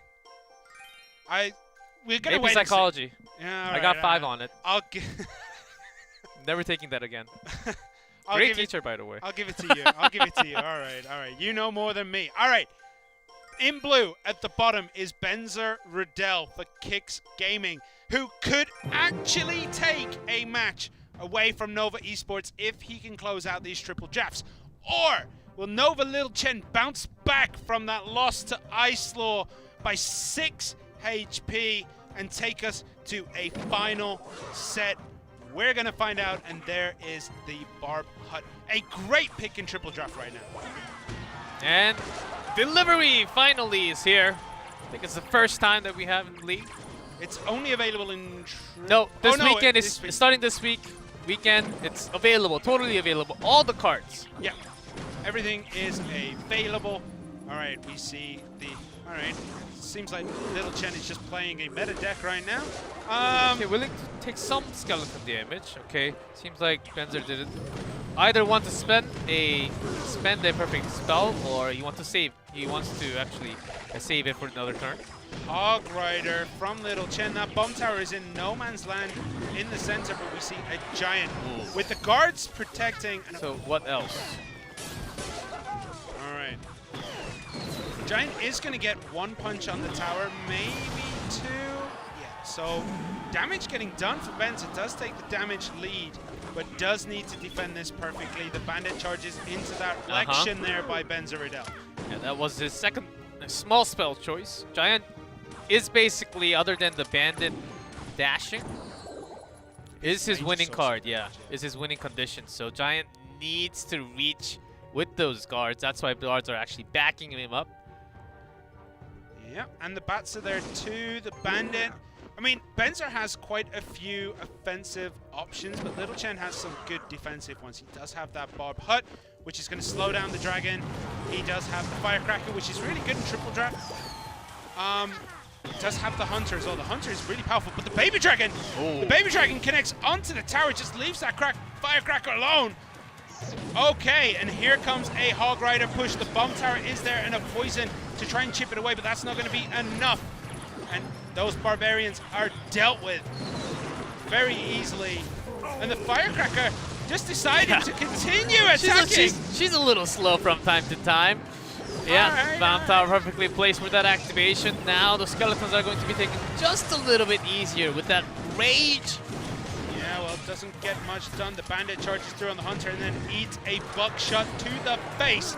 And we have a Giant coming, and Little Chen reloads with another Hunter. There is the Royal Delivery. Remember, it can hit air units, so it takes out those bats. So Benzer Riddell has to rely on the bomb tower and the Baby Dragon. Will the Baby Dragon? Good zap again, but this is dangerous. Hunter is getting a couple of those buckshots onto the tower. And again, Bandit eats it, but the Baby Dragon will survive with a little... No. All right, not enough. Ever so close. All right, Benza needs to get another push down. He has to have the bomb tower ready right about now. Poison comes down from Little Chen, so Little Chen knows he needs to spell cycle here. Will the Bandit get a charge? No, the Hunter is there, but that is a lot of damage. The Baby Dragon will be able to take that. Firecracker does get 1. Okay, Zap is going to come down in 3, 2. No Zap this time. Decides to save the Zap. The Giant is going to get a punch on the turret. Earthquake is there. That's 2 punches. Down to 212. Will he be able to get more hits? The guards actually protect the Baby Dragon. The Baby Dragon just in time. Hog Rider does come down, so Benzer needs to cycle the Zap plus the Earthquake, and it's going to come just in time. Little Chen, he knows anything can happen, but it's his game going for Benzer. All right, Benzer Riddell taking game 1. Little Chen, again, he had, I don't want to say a strong advantage, but he had a good-looking deck. He had something that could find a window in Benzer Riddell's cycles. He could break through. There was always that possibility. Benzer Riddell was just like, I see what you're trying to do, but you're not going to do it any longer. So Benzer holding that Earthquake, of course. A little better choice in spell. Little Chen, when you have the Hog Rider and your choice is own poison in a way, it's okay against the building card, but it takes a long time. So he needed another card, which was Skeleton Barrel, to become your winning condition. It did some damage in the beginning, but Benzer was having such massive great tools against those skeleton Baby Dragons at times, and without the Zap, guards actually pretty good tool against it. Yeah, and those guards, I know which part you're talking about. So the guards here do get a little bit up in the face. Now the Giant does protect, does get 2 hits here. Okay, so that was a good Giant. And we see this push shut down pretty easily here. Is this the part? No, not this part. Okay, so I think it's right after this. Yeah. No, it's here. It's here. Okay. So that comes in. This Baby Dragon starts to close that down. The Giant is getting very, very close. The Rage has to come down from Lil Chen to try and defend. Earthquake comes in, and that is it. So we didn't actually see the part I wanted to see. There was a part where the guards protected the Baby Dragon. The Firecracker moved back. I believe that was the play. I know the Firecracker moved back in one of them, so the Baby Dragon got a couple of belches, but there was a point where those guards ate a whole Hunter shot for, I think it was the Baby Dragon. I should have wrote it down, but I was too busy. And also the Firecracker survives a hit from the Baby Dragon, 1 hit. So and then it moves back sometimes, and then it moves after moving back, the Baby Dragon retargets to something else, and so you can actually save some damage, because Firecracker, you're really relying on defensive damage, so you can sort of take 1 hit from the Baby Dragon, but sometimes that's really hard. The Baby Dragon still tracks the Firecracker from time to time. That's something that you really need to get down with really high skilled player, with the position and reading all the troops coming down from the opponent. But still, I think Benzer with that, and with those guards, really made a good use of offensive use at the same time, just in case something like the P.E.K.K.A. or the mini P.E.K.K.A. chopping down the Giant, you have the guards right next to it. Yeah. So and with the Hunter there as well, the guards kind of made a shield around on that left-hand side, because you always want to try and play the Hunter on the left, right? So the guards are there, then the Baby Dragon's on this side. So if you put the Hunter down here, both of those are going to eat the shot and allow that Giant to continue forward and maybe get 1 or 2 hits. So, like, treating the Giant as a VIP, giving it its own bodyguards, making sure that they take that hit from the Hunter, not the Giant, was incredibly smart from Benzer. If it was intended. If it wasn't, it was incredibly lucky. Yeah, it had to be. It had to be. You would somewhat of, you expect these things to happen. That's exactly. Sometimes the Giant actually, like, even if they're going from the back because the guards walk faster, they eventually pass the Giant, and Giant sort of push them to the left and right, taking some damage. I've seen some crazy interactions happening because of that. Like, the 3 guards, one of them will block the dash from the bandit and eat a shot from the musketeer, and all sorts of crazy stuff because of those. Because of the mass. Different units have different mass, and the heavier mass, of course, does push the other units away. Makes sense. Giant, pushes those little skeletons with the guards. I gotta tell you something, G-Clef. What is it? Kicks are on match point. Oh, that's right. Game 2. It's game 2 of the triple draft, and Kicks won the King of the Hill. So this is match point. 2 match points for Benzer Riddell right now. This is not the result anyone was expecting, apart from die-hard Kicks fans, such as myself, such as Paper Thin. If you were at home and you're sitting there, if you're at home and you're sitting there and you were like, Kicks 100% are gonna beat Nova, you are a future seer. You can read the future. Just tell us the results already. Make sure you tell me the result beforehand, okay? so then we know, and so we can that we tailor, kind of know. We can look considerably smarter than we are because we always get predictions right. Yeah, if you are a future seer and you are an oracle, please hit us up. It would be very nice. Okay, so both players leaking elixir. Lil Chen cycling that log just to try and probably get the next card in his hand. We see him looking around here. He doesn't look comfortable on the stage right now. I think he's shook. We'll see. His hair was messy from the beginning, so that doesn't really tell us anything. Okay, Night Witch from Is it gonna be gone? Golem story that you've been waiting for. Nah, I just wait for Peace to play with. I want to see. Boom. All right. Nope, not happening yet. All right, Mega Minion comes down. No double elixir time. Going on her own is actually pretty good. It is going to eat that flying machine. The Mega Minion's going to get one of these zappies, maybe. Oh, he didn't even get one. Night Witch going on her own is actually pretty good. I find it the opposite most of the time. Because now it pops. Aren't you being a little bit biased for a Golem player? No, Night Witch popping into 4 bats is actually pretty good. It does usually get at least a unit. Yeah, especially against Flying Machine. It's actually really good. Just trying to back me up here, and then you're not back you up against the Golem push. Oh, the Mega Knight. Okay. What other cards did Benzer draw with this? Now remember, Mega Knight is considered a win condition card in triple draft. So that means no graveyard. It means no giant, no golem, no hogs, no royal giant. Fireball! Benzer has the answer to the flying machines. So that's going to be a positive for him, but what does he have with this? How is he going to make a way through? Against Zappy is also really good. Most of the time, you're targeting that flying machine with that fireball. I think this is a real heavy push coming down from Benzer. And if you're trying to line up everything on one side, you can have a surprise cannon card on the other. That's what Little Chen will be looking for. What is surprise attacks? What is Little Chen's win condition? Mortar. Mortar is his win. Mortar. Okay. All right, Fireball so comes through. For those zappies. So right now, Spell Cycle is super important, but this is very scary. The Night Witch, doesn't get to the tower. The cart is there, but the Prince gets drawn across, and the Bats are going to get a decent chunk of damage, giving Benzer Riddell an advantage in this part. And again, he loads up with the Mega Knight, with that Night Witch.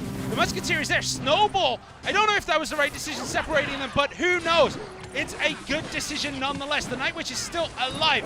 Splits into those bats. The Mega Minion is there.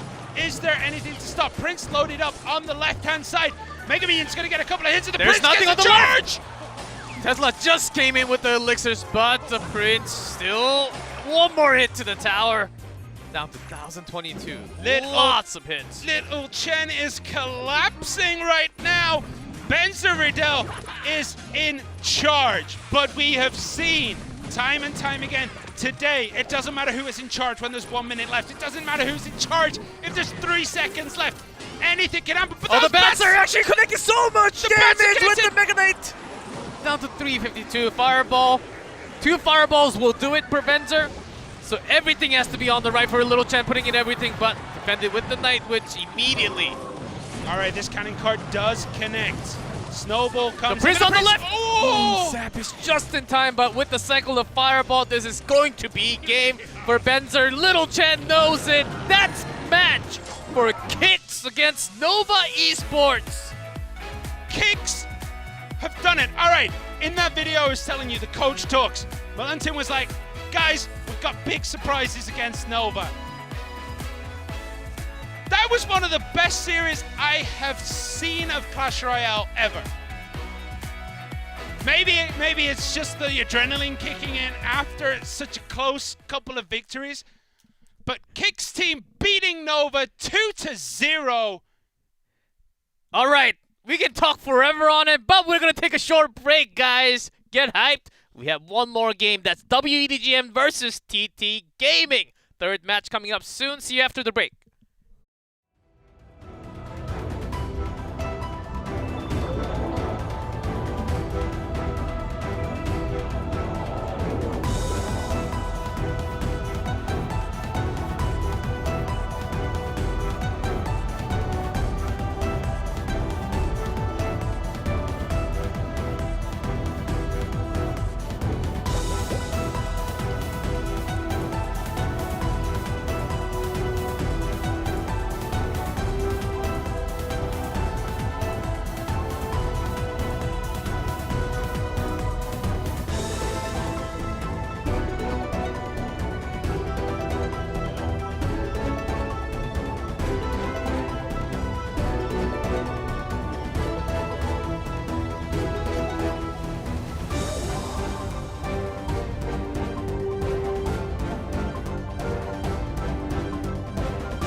And alright, we are back for our third match, but before we talk about the third match, wow, what an ending to our second match, Kicks versus Nova Esports.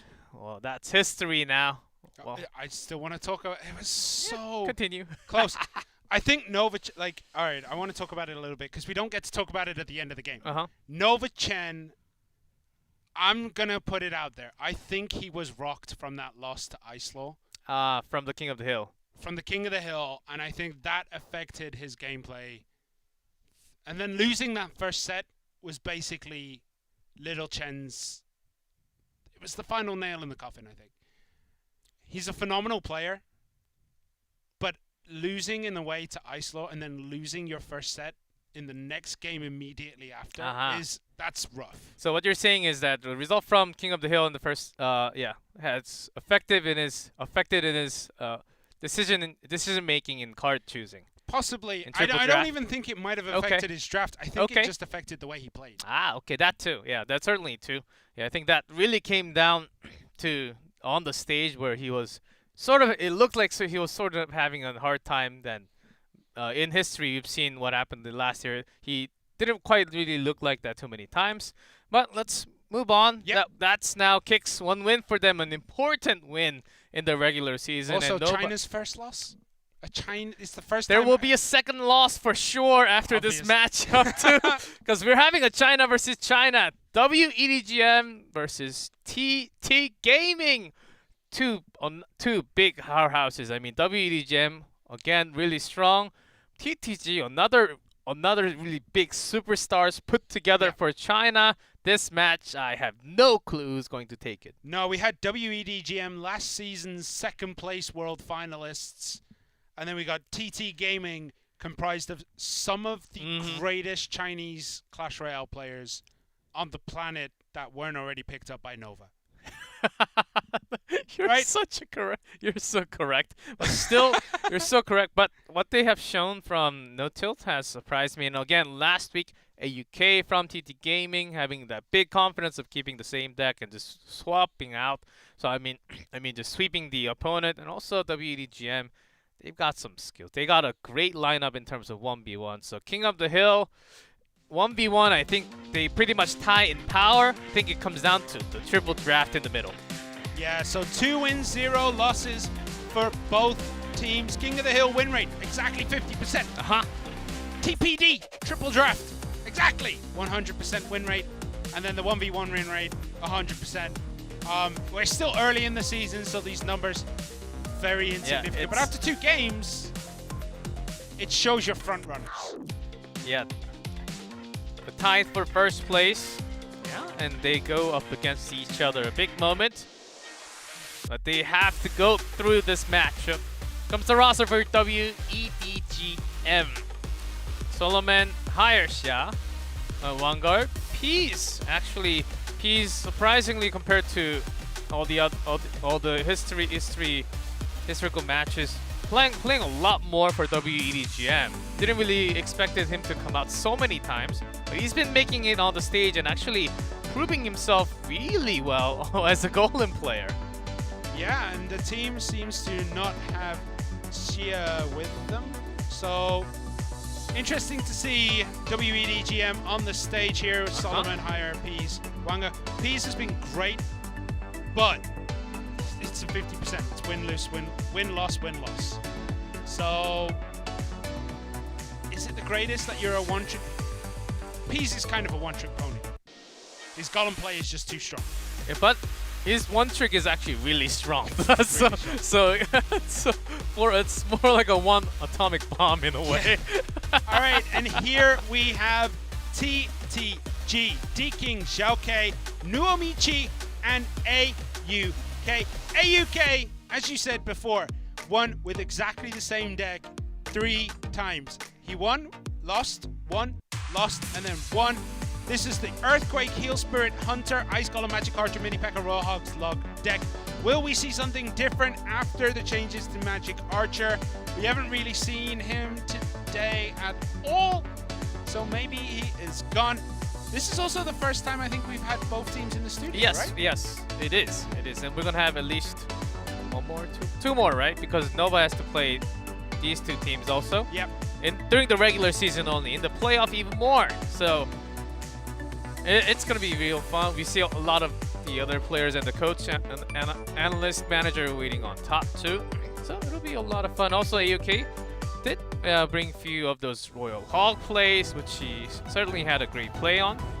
So let's see what they actually focus on. It is a new week, and in terms of trend, China oftentimes leads in trend. Maybe they will bring something crazy. And also a region that loves Magic Archer so far, 0 today. Are we ever going to see that Magic Archer back? Nah, he's gone. He's gone forever.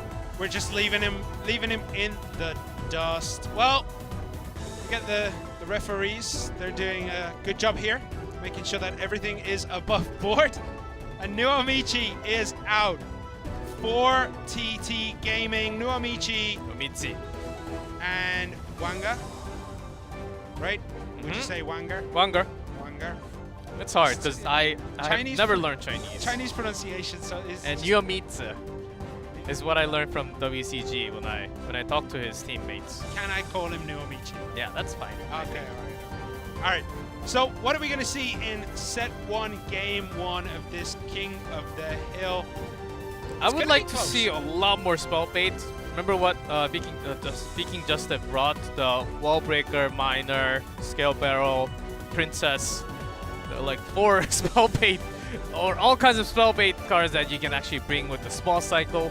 I would love that to be like a mirror matchup, see who's better in terms of technical skills in Clash. Well, one of the things is this is Wanga's first game today. First game this season so far, and Nuomichi is sitting on exactly 1 loss. So hopefully this is used as a confidence booster for both players. Whoever wins today gets that confidence boost, right? Whoever wins between these two teams. So we're going to have to see who is going to take the W here. Yeah, Nuomichi, also known as really big lava player. Not just last week, he did play that once, and lots of times last year. But so far, no Lava Hound today. We're really going out of favor, even if we don't have any Japanese players today. Maybe we'll see if that's true or not by tomorrow with the New Balance patch. I think Lava's okay, but it's a little too slow, would you say right now? Maybe. I'm not. It's really hard to say if it's too fast, like if it's too slow. It is a very slow card. Has the meta moved too fast? That's the question. Like I don't know. We've seen Graveyard. We've seen Mega Knight. We've seen the Skeleton Balloon is just a really good thing. What if we see? Do you remember that old deck which was Lava Hound? I think it was Lava Hound clone with the Skeleton Barrel. Could that make a comeback? Yep, Mega Knight Skeleton Barrel clone was also a thing. Yeah, similar in a way. So Wanger's using those dashes, making sure the HUD is pretty much damaged. Yep, and then everything cleaned up by the Baby Dragon and the Spear Goblins that come out of it. Barbarel comes down. Baby Dragon's going to get distracted for a while and then move on to the Spear Goblins here. 1 hit, 2 hits on that Goblin HUD. Tripping over my own tongue. Yeah, both. Yeah, real big spawner deck from Nuomichi. Still can actually go super heavy along with this. He's got the Furnace and the HUD together. Has he got the Furnace HUD and Barb HUD? That is the question. No, it's a Royal Giant. All right, that's really heavy. That's a very greedy deck right there. Mini P.E.K.K.A comes in. Is going to do a lot, especially with those skeletons from behind. And unfortunately, the Mega Minion isn't in range of the tower there. Yeah, so the Baby Dragon has to be distracted. Does get pulled. It's going to slowly go down to both towers here. Is traded, and both players relatively even with each other as they hit that 10 mark. They both throw down their Goblin HUDs. So oftentimes for Wanger's deck choice, you do have either the Earthquake or the Poison, but so far hasn't been putting any of those down. So I'm guessing it might actually be different, or maybe you're looking to find better chances for that maximum Poison or Earthquake value. Yeah, the Bandit got the charge in. That is a big difference between them right now. Still not enough to equal the score, and look at that, the Miner goes straight to the Furnace in the back, realizing it's dangerous, but look at that, the Barbarian And the Spear Goblins are actually getting a decent chunk of damage here for Wonga. And now the big push is going to happen with that RG. First the hut, but you have lots of small goblins behind you trying to get the death damage to get them down, but not the entire stock stack of them. Yeah, that Royal Giant got nothing done. The defensive Skeleton Barrel has actually worked out very, very well for Wonga. They're getting those Spear Goblins are going to be the key with the death damage. That's sort of what you're looking for at this moment because you have so many spawns coming behind that RG all the way from the King Tower now. Yomichi sort of realizing, okay, Wonga had a good chance for those spells, but he's not putting any of those down. So it feels really weird. So stacking all of them together. Yeah, it's like being back in 2016, 2017 Clash Royale right now with these spawners decks. And I don't know if Wonga has anything that can break through. He could try banditing down on the other side, but he's doing an excellent job of defending. That fireball was big though. That's spicy. That's a spicy meatball. Yeah, you just put it sort of all the way. I know where you're getting at, but Three Musketeers! Okay, all right. Didn't expect to see that. And we see the bandit coming out here. All right. And now the offensive Skeleton Barrel does get to the tower. It gets to the tower. The Barb Barrel misses. And the Miner is at the back, tanking all that damage. And this is now critical. Nuomichi has lost and everything. even the Mini P.E.K.K.A. Air defense was the only tool that Nuomichi had because of all the buildings. Now he has to choose the left because of all the Baby Dragon and Mega Mini is stacking together with that RG. Yeah, Nuomichi has lost all the infrastructure. The Miner, the skeletons! All the infrastructure of Nuomichi is gone. Now all we need is a big spell, but unfortunately Wonga doesn't have any, so Nuomichi still has a chance to win this, but if that Miner connects, which it has, one more, and that is it. Wonga. Okay, Nuomichi decided to go back in a time machine and play a spawn in it. Yeah, which we sort of knew it was coming. No, we didn't know it was. We thought it was in the realm of possibility. Yeah, not from this exact game. We knew that it was coming anytime soon. I legitimately did not think we would see it. Because of Earthquake? Because of Earthquake. Okay. I think Earthquake is too prevalent right now. Yes. So Nuomichi had the right idea, but as soon as you lose the... I don't want to say infrastructure, but as soon as you lose those buildings, and you don't keep that cycle going, yeah, you're in a very, very bad spot. That's exactly why Wonga actually changed side to focus a little more with that Three Musketeer, because you know all the spawners are actually onto the other side. Yomichi is focusing on one side only. That's how he makes his own RG push super powerful. Yeah, Wonga, after defending this incredible amount, those Barbarian Barrels has been chopping down at least more than 100 goblins in this game only. It's nuts, but also I don't think Royal Giant really got a good connection on a tower at all this game. I think it was just shut down time after time, and that was important. Missing those three skeletons there seems very insignificant, but that damage stacks up it was so serious. quickly. It was serious, and the Baby Dragon was locked onto the Miner too, so even more. Without that splash, the skeletons did a whole lot. I believe around 400 to 500 by those three, which was critical because at the end, the death damage from the Skeleton Barrel and the Miner. So even if he didn't really have the spell to finish off, he had some ways to basically guarantee within a few tries. Well, I mean, the thing is, Nuomichi had nothing to stop the Miner. You don't want to throw down Barbarians because that's too expensive. Barb Barrel, you kind of need for the Skeleton Barrel. So he had nothing really he could use to stop and catch that Miner before it connected to the tower. So well played by Wonga, but I think maybe it came down to deck choices. Yeah. And also Fireball, which pairs up really well with RG. And in history, we've seen a lot of Lightning paired up with that Furnace RG, but with the Hut, very different in style, I would say, even though it has somewhat of a same architecture into it. Yumichi did not really prove with that counter deck from Wangar. Now, you know who he is. It's AUK from TT Gaming. This one's going to be another challenge for Wangar. I think it's time to change deck. Yeah, I don't think you want to go against AUK with what he bought in that game. I just don't think you connect. I just think AUK's defense just would be too strong, especially as, you know, Wonga didn't have anything to catch the miner. He had nothing really potent on the defense. Yes.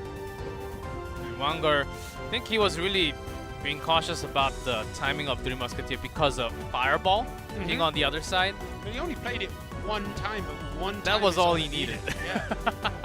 Just one time is all you need. So AUK, what? So you're thinking Fireball, but it's not the most hot choice right now for spells. You're looking for Earthquakes, maybe Poison, lots of Quick Cycle, Barb Barrel, Log. Those are the hot spells that you're looking for. When you have just seen Three Musketeers, do you really bring a Fireball? No, I don't think you'll see Three Musketeers 2 games in a row. I think that's too rare these days. They have a ridiculously low win rate, if I remember correctly, in grand challenges. Yeah, until this moment, it had 0 in the league right now. So that's something worth noting. All right, well, here we go. W.EDGM's Wonga in blue at the bottom, and TTG AUK in red at the top. What are we going to see this game? We see a Princess go down to a Poison. We're going to see a Battle Healer and Dark Prince duke it out in the middle. Dark Prince and it.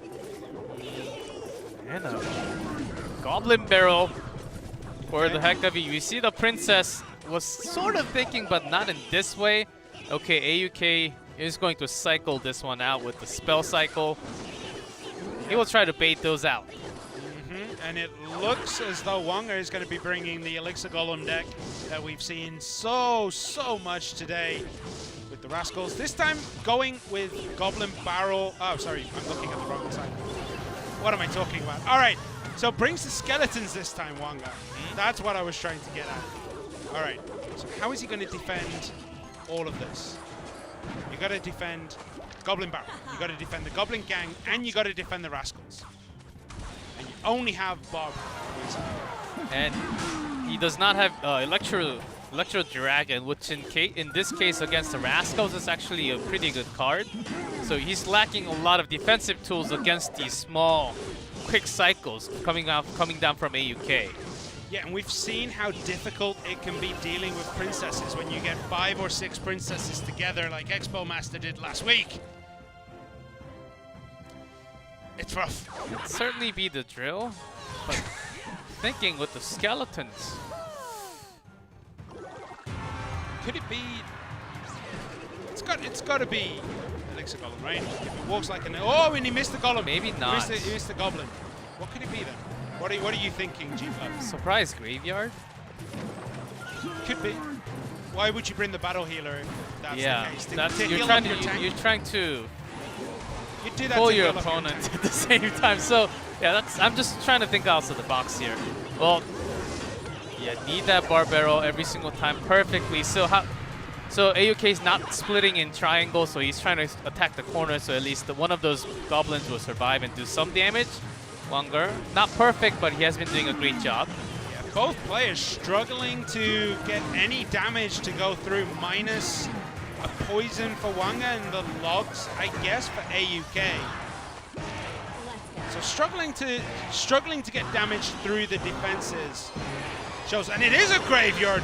Great shout, G-Clef. So, what are we going to see? We see the Battle Healer, unfortunately, was the target of the tower, and the Baby Dragon sitting out of range. I think if that was the other way around, we might have seen a lot more damage come. Oh, just a little too late. He was expecting it to be Further back. Yeah, just a little further back. So this is what makes it really hard against the Goblin Barrel, and AUK has been doing some massive work here. but still more damage taken on the top right. Look at the value of that poison. The Rascal Girls, the Rascal Boy, and a Princess. Doesn't get tastier than that unless someone throws down a skeleton army and a minion horde in a poison. That's the only way you can get better. A rocket from AUK. All right, so he has started his own clock. I think he's going to try to rocket cycle this out. He cannot get through any other way. The rocket may be his only damage option. Trying to save that Princess for a few more damage, and he does. But the Battle Healer takes a whole lot of damage and also locks onto the Princess Tower. Yeah, and we see the Graveyard gets a decent amount of hits straight out the bat. There is a poison to support it, taking out that Princess, and roughly equaling the damage done on the other side. The poison taking it to 1302, and here is a rocket for his troubles. Yeah. Still 4 damage behind. Yeah, AUK can eat those Graveyard just a little because the poison damage will be basically the only thing. And Rocket will be the big key. 400 plus damage all the time. With the Princess actually locking onto different targets. Dark Prince almost getting it. I think Wanga really needs to get these baby dragons to start tanking instead of the Battle Healer. After the struggles. poison. But here we go. Skeletons. Skeletons getting a lot more damage. I think that seconds. might be it. That's gonna be it. 140 remain. Wanga taking out AUK here. Is Wanga gonna all kill TT Gaming? Great switch into the Graveyard, you know. Battle Healer, we've talked before. Maybe like 8,000 HP. I'm pretty sure it's about at the Golem level. She can tank. I mean, for days for those skeletons to connect. Goblin Gang, a good key for AUK to defend against it. Goblin Gang, Guard, Dark Goblin, those are pretty good. Even he had Princess to kind of deal against it. But those poisons will delete, will melt those small units in seconds. So was well prepared for Wangar, and he waited for that for a long, long time. Having a great defense, first of all, for the first 2 minutes. Very impressive game. Yeah. I mean, when you're forcing someone to start rocket cycling, when you still have 2,200 plus HP on your tower, it's not a good sign for the rocket player, right? Okay, so here we see the Battle Healer getting in front. I don't know how I feel. I think if the Baby Dragon was in front tanking all that damage, it might have been better for this Graveyard push in particular. And here, again, he reloads with the Battle Healer, so he must like the Battle Healer to be the tank. The poison taking all the defensive units, the log missing those 3 on the side, and that was game over from there. 140 in the last couple of seconds. It would have been over even if it wasn't down to the tiebreaker. I feel like those skeletons would have finished it off, and I feel like I'm writing a death note on TT Gaming right now because I'm just crossing their name off as soon as it hits my list. But here comes D King to possibly save the day for TT Gaming. Wanga has brought in some unique decks on his own. Wanga just slaughtering people today. I think this is what we see from China often, as usual meta decks with some changes or smashed into one from 2 winning conditions usually, or surprise factor instead of when we all thought with the Furnace, Dark Prince, and everything, Baby Dragon, we just expect RG onto it last year. And then suddenly it's like a giant skeleton or like a Ram Rider all of a sudden. So those were the factors that those are the things that you kind of expect coming out from China, just understanding the region. The key winning card, you expect a certain card nearly 90%, and it is something else. A lot of these Chinese players has been playing that all year last year and the year before. Kind of like what we just saw when it was walking and talking like an E-Golem deck. Yeah, we saw some hints with the skeletons. But that could have just been a choice. Yes, that too, for sure. Also, I think the elixir at the front of their podiums goes up depending on how many wins they have. Really? Because Wanga's is higher. I don't know if you're going to get to see it. Wanga's is higher than D King's. I need confirmation on this now because I'm hoping. All right. So what are we going to see in this? We have no data on D-King so far this season. He hasn't showed his face in King of the Hill. Did he play Triple Draft last week? Yes, he played Triple Draft. He Yes, won and both. He, yeah, he won both, and Beat those. KK and Greed. Yeah, those were some.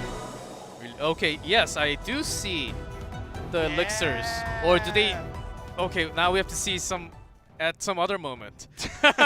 They're balanced usually at the beginning of the day. Really? Yeah, I'm telling you. And they fill it up in the middle? That's cool.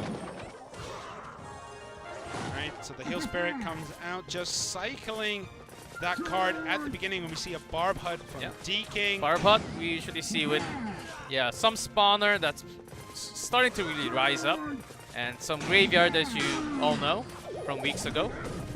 Yeah, I really do like the Barb Hut graveyard deck. It just keeps building more and more tanks for your graveyard. And as we all know, the longer a spawner unit is on the field, the more value it accrues.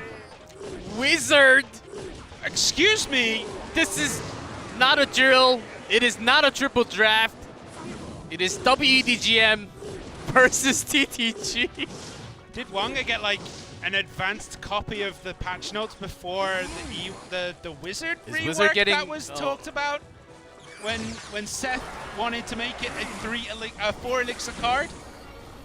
Is that what's happening? Oh, okay. Giant actually getting the targeting from the skeletons were not as bad, but the skeletons! Sparky, hello! Sparky has to charge up. It can't deal with these skeletons alone. And that's why I was very worried when I saw the Sparky and then the graveyard coming down, and the Giant just isn't good enough to drag everything back. Has to heal his Sparky up, which he does with the Heal Spirit. Good Tornado. Look at that, the Rage actually separates it. Is it gonna... Oh! The Rage separating the Mini P.E.K.K.A. away from... I thought either one was going to be possible, either the Mini P.E.K.K.A. or the Sparky with the Rage, but neither. Shut down. All right, so Sparky loaded up again. The Barbarian's going to cross the bridge. Are we going to see that graveyard come down? The answer is a resounding no to that electric beat. I think that seals that Sparky uses 110 voltage, not 220 or 250.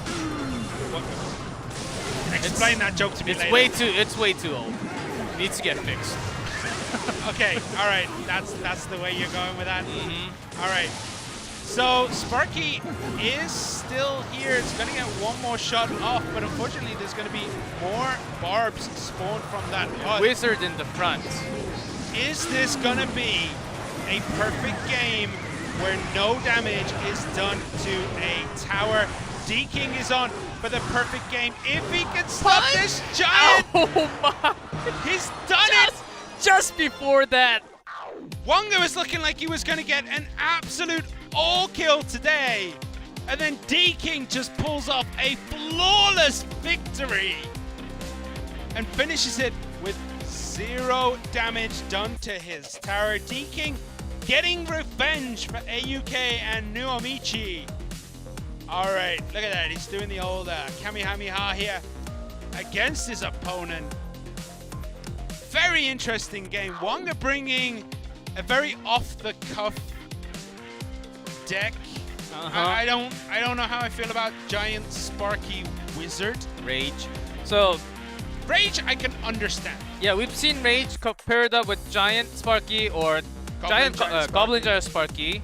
This is third time I believe we're seeing it here. But now with a Wizard, triple draft 0% so far. Yep. And regular 1v1 play 0% win rate. I feel like Wanga is very greedy there with the Giant, but what else could he have played? He already played the Sparky. Yeah, he already played Wizard, so it was not in his hand. Or after the Rage, it was coming back in his hand. It was a very greedy move, I want to say, because you play the Sparky, he plays a graveyard, and you're like, okay, I'm just gonna drag all the skeletons across the map, but it just doesn't work out that way. But you already played your Sparky, and your card coming back to your hand is Dark Prince. But you need to block that cannon cart from reaching the tower. So Giant was basically the only tool that he had. Or the heal spirit, which only buys him one shot. Yeah, but at that point, you know that you're gonna go down to the skeletons from that graveyard anyway. So you're stuck between a rock and a hard place. Like, if you do something, you lose. If you don't do something, you lose. So I can see why he went with the Giant, but we see Higher come out here from W.EDGM Gaming. Higher has 2 games under his belt. He has 2-0 Jack in the 1v1 in the 3rd set, but lost to Expo Master in that King of the Hill. What are we gonna see this time from him? Yeah, Higher also really known as highly using wall breakers in history and the matches that he has been focusing this week. Graveyard. He won twice with Graveyard last week. Higher. His 2 wins against Jack was a Barb Hurt Graveyard, and then the one with Ice Tornado. Yeah, with the one with Ice Wizard and Tornado, and then the second one was Dark Prince Dark Prince Graveyard with the Ice Golem Mega Minion. Archer, right? Archers. Yes, yeah. I remember that one. Yes, as he was defending it pretty well. And Ice Golem placements were incredible from Higher.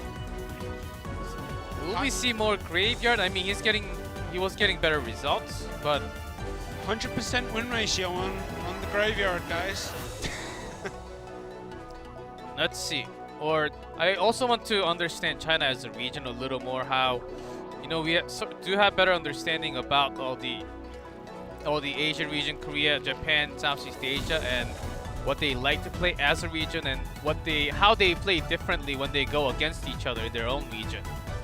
Sort of how Japan versus Japan, oftentimes, they suddenly bring a Goblin Barrel from time to time, and then a lot more Hogs, not just Jack, but a lot of other players, and Lavas. China might be doing something similar in a way. Well, they played quirky decks. I mean, Wanga was 2-0 up. There was no pressure in that 3rd game. He can hope for Higher or Solomon to be able to finish it off. So I think he was just trying something out. Well, let's see. Higher. He's on a match point. If he beats D-King, we'll bring the set of King of the Hill for Team W.EDGM. Yeah, it's going to be not just a single day with the Skeleton Barrel. I feel it coming for the next weeks. Feel it in my bones. Feel it in my fingers. Alright, so the Bandit does a good job defending. I heard a shovel. The shovel was the Maya. Okay. In your face. Relatively okay elixir trade there, 6 for 5, but so with Rocket, shuts it down. Maybe Higher does have more spell baits, like the Goblin Barrel that we just talked about. This Princess. Yeah, but you're not gonna rocket a Goblin Barrel. No, I mean his own. Oh, you mean his own? Yeah, I mean his own. You're really looking for those spell cycles, spell baits. Alright. Bomb tower. Okay, so it's really hard to predict what it's gonna be. Giant, heal spirit. That's gonna heal up nothing. Well, Baby Dragon got some heal. Maybe like 2 HP. Bandit gets a charge off. And Baby Dragon actually gets 2 hits. So that heal spirit actually. Yes, at least one more hit for the Baby Dragon. Okay, alright. Yeah. So good heal spirit there. And now we're even. Both players just trying to build up elixir, figuring out their next moves. And Rascal's at the bridge for Higher. Yeah, Higher says use your log for the maximum value. Couldn't give him more value if you tried right there. Okay, so Cannon Cart is going to get stuck at the bridge. And then the Dark Goblin going to try and clean up that Baby Dragon. Does take quite a bit of damage. Incoming Skeleton Barrel here is going to reach the tower. Is going to deal damage to those minions and get quite a few hits. The log plate at the bridge. Is that a go time for a Goblin Barrel? He has to defend Baby Dragon first. spreading the damage to everything, basically. Kill Spirit there buying a little bit of extra time for the miner, which lets all this damage seep through. Higher has to go for his own attack. 8 damage, and that tower is down. Where is the skeleton barrel? The barrel goes down. 817 remain. Logged out of existence here. Rascals played at the bridge. The log has been played. The miner just distracting long enough for a possible victory to happen here. Incoming log to take out the heal spirit before it drops, but that's not gonna be enough. Oh, D-King taking down Higher. And was Wanga's deck choice in that third game? Is that gonna cost W.EDGM here? So here's my opinion on that game. I think Higher actually had a chance of winning. Not in favor of the matchup, but in terms of what you can actually do with the spell bait and the amount of spells that D-King had, the combination of it. He just lost too much value to the log every time. Because he was, I feel like he was throwing down. Of course, he's certainly so good at the cycles, but sometimes you can actually, of what the other players did, a defensive skeleton barrel just, it doesn't take out those minions, but sometimes it delays enough for your Dark Goblin to have some maximum value, or the Rascals for split towards the right side. So I think there were some options for Higher to actually switch his aggressive move towards the other side or both sides at the same time. And D-King, luckily and gladly for himself, he just focused on the left. Easy. Yeah, that heal spirit there healing everything back up. No, see, I think every time that log came down, there was just too much elixir generated for D-King, and that was too hard to overcome. Yeah, that's why you attack on the right too, not just on the left. But I mean, there's still stuff there, you know. There's I know it was still hard because log and zap. I mean, log for the goblin barrel plus the zap, which doesn't really kill the backup units, the small units, other than the skeletons that comes down, which usually deals with all the small ones but leaves with low amount of HP. Yeah, Eel Spirit to do the damage, to take care of. So there were lots of options for D-King. I get what you're saying, but it wasn't as bad of a matchup for Higher, is what I'm trying to say. Okay, all right. I think Higher just went, okay, this is it's somewhat of a bad matchup for me. I'll try what I can do. Okay. Anyway, Solomon is coming out now for W.EDGM. Are we going to see the head shake of doom, where he shakes his head and the opponent just like Solomon enters like God mode? That's right. The elixir went down on the left side. Did they manually take those out during off-camera moment, or do you just press a button and it just refills like? I don't know, man. That's cool. That's really cool. That's what I like to see. All right. So what are we going to see this time? Solomon has played E-Golem with the Battle Healer, Baby Dragon, Furnace, NATO. He played Goblin Giant Sparky. That got him a win. He has played Mega Knight, Wall Breakers, which pretty much everyone at this point in time has played. And then he ended up losing with the Barb Hut Graveyard deck. So that has been his only loss in 1v1. And Solomon lost that to Expel Master in the King of the Hill. So we'll see his choice after seeing 3 games that D-King has just played. You know, reverse sweep in esports is always the best, but sometimes not the best. I like game 5s in general, but reverse sweep, pretty cool, you know. All right, so here we go. Is it gonna be that reverse sweep that G-Clef was talking about for TTG's D-King? Or is Solomon gonna be able to stop the bleed here and bring it down for W.EDGM after they had 2 set points? We're gonna find out. Yeah, D-King now saying, okay, I got my spell baits, take these. All right. Is it with the miner or without the miner? Mega Minion going down. Dark Goblin very healthy. If Solomon has a log, that would have been amazing value. Instead, has to rely on the Dark Prince, who's actually going to lose his shield and his life on that bridge. And that puts D-King at a very big disadvantage in this OS. A little, yeah, just a little tad late on that barrel. See that? Solomon shook his head. It's game over. D-King, pack it up. You've already lost. All right, we'll see what happens, Simon. It's a good, somewhat of a good call. Okay, eating the shots from the bomb tower. But still the princess. Yeah, the other princess tower also locks onto the skeleton, so not enough for this game this time.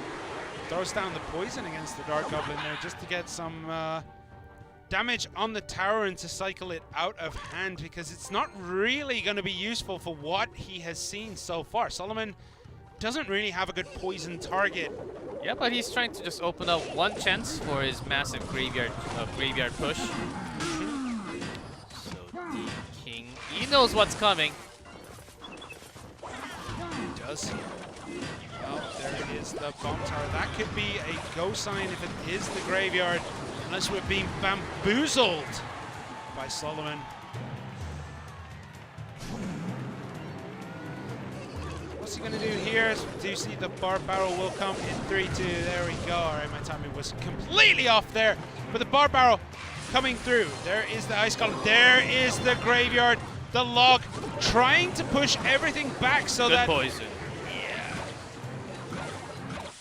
Yeah, really good poison. Got a lot of damage done. Dark Goblin. Okay, does survive. So D-King wants to push. That's why he has all the troops out. Yep. To the side. No, that was a really late bar barrel, but it was fine because the positioning of that Goblin barrel.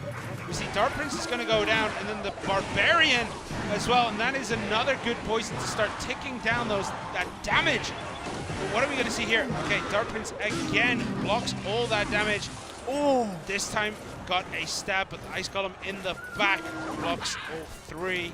Yeah, now Solomon's sort of off cycle. He's trying to save up that bar barrel against the Goblin barrel this time, but here comes the rocket time ticking down. 140 left now, so D-King with that extra elixir, he's trying to save on his own.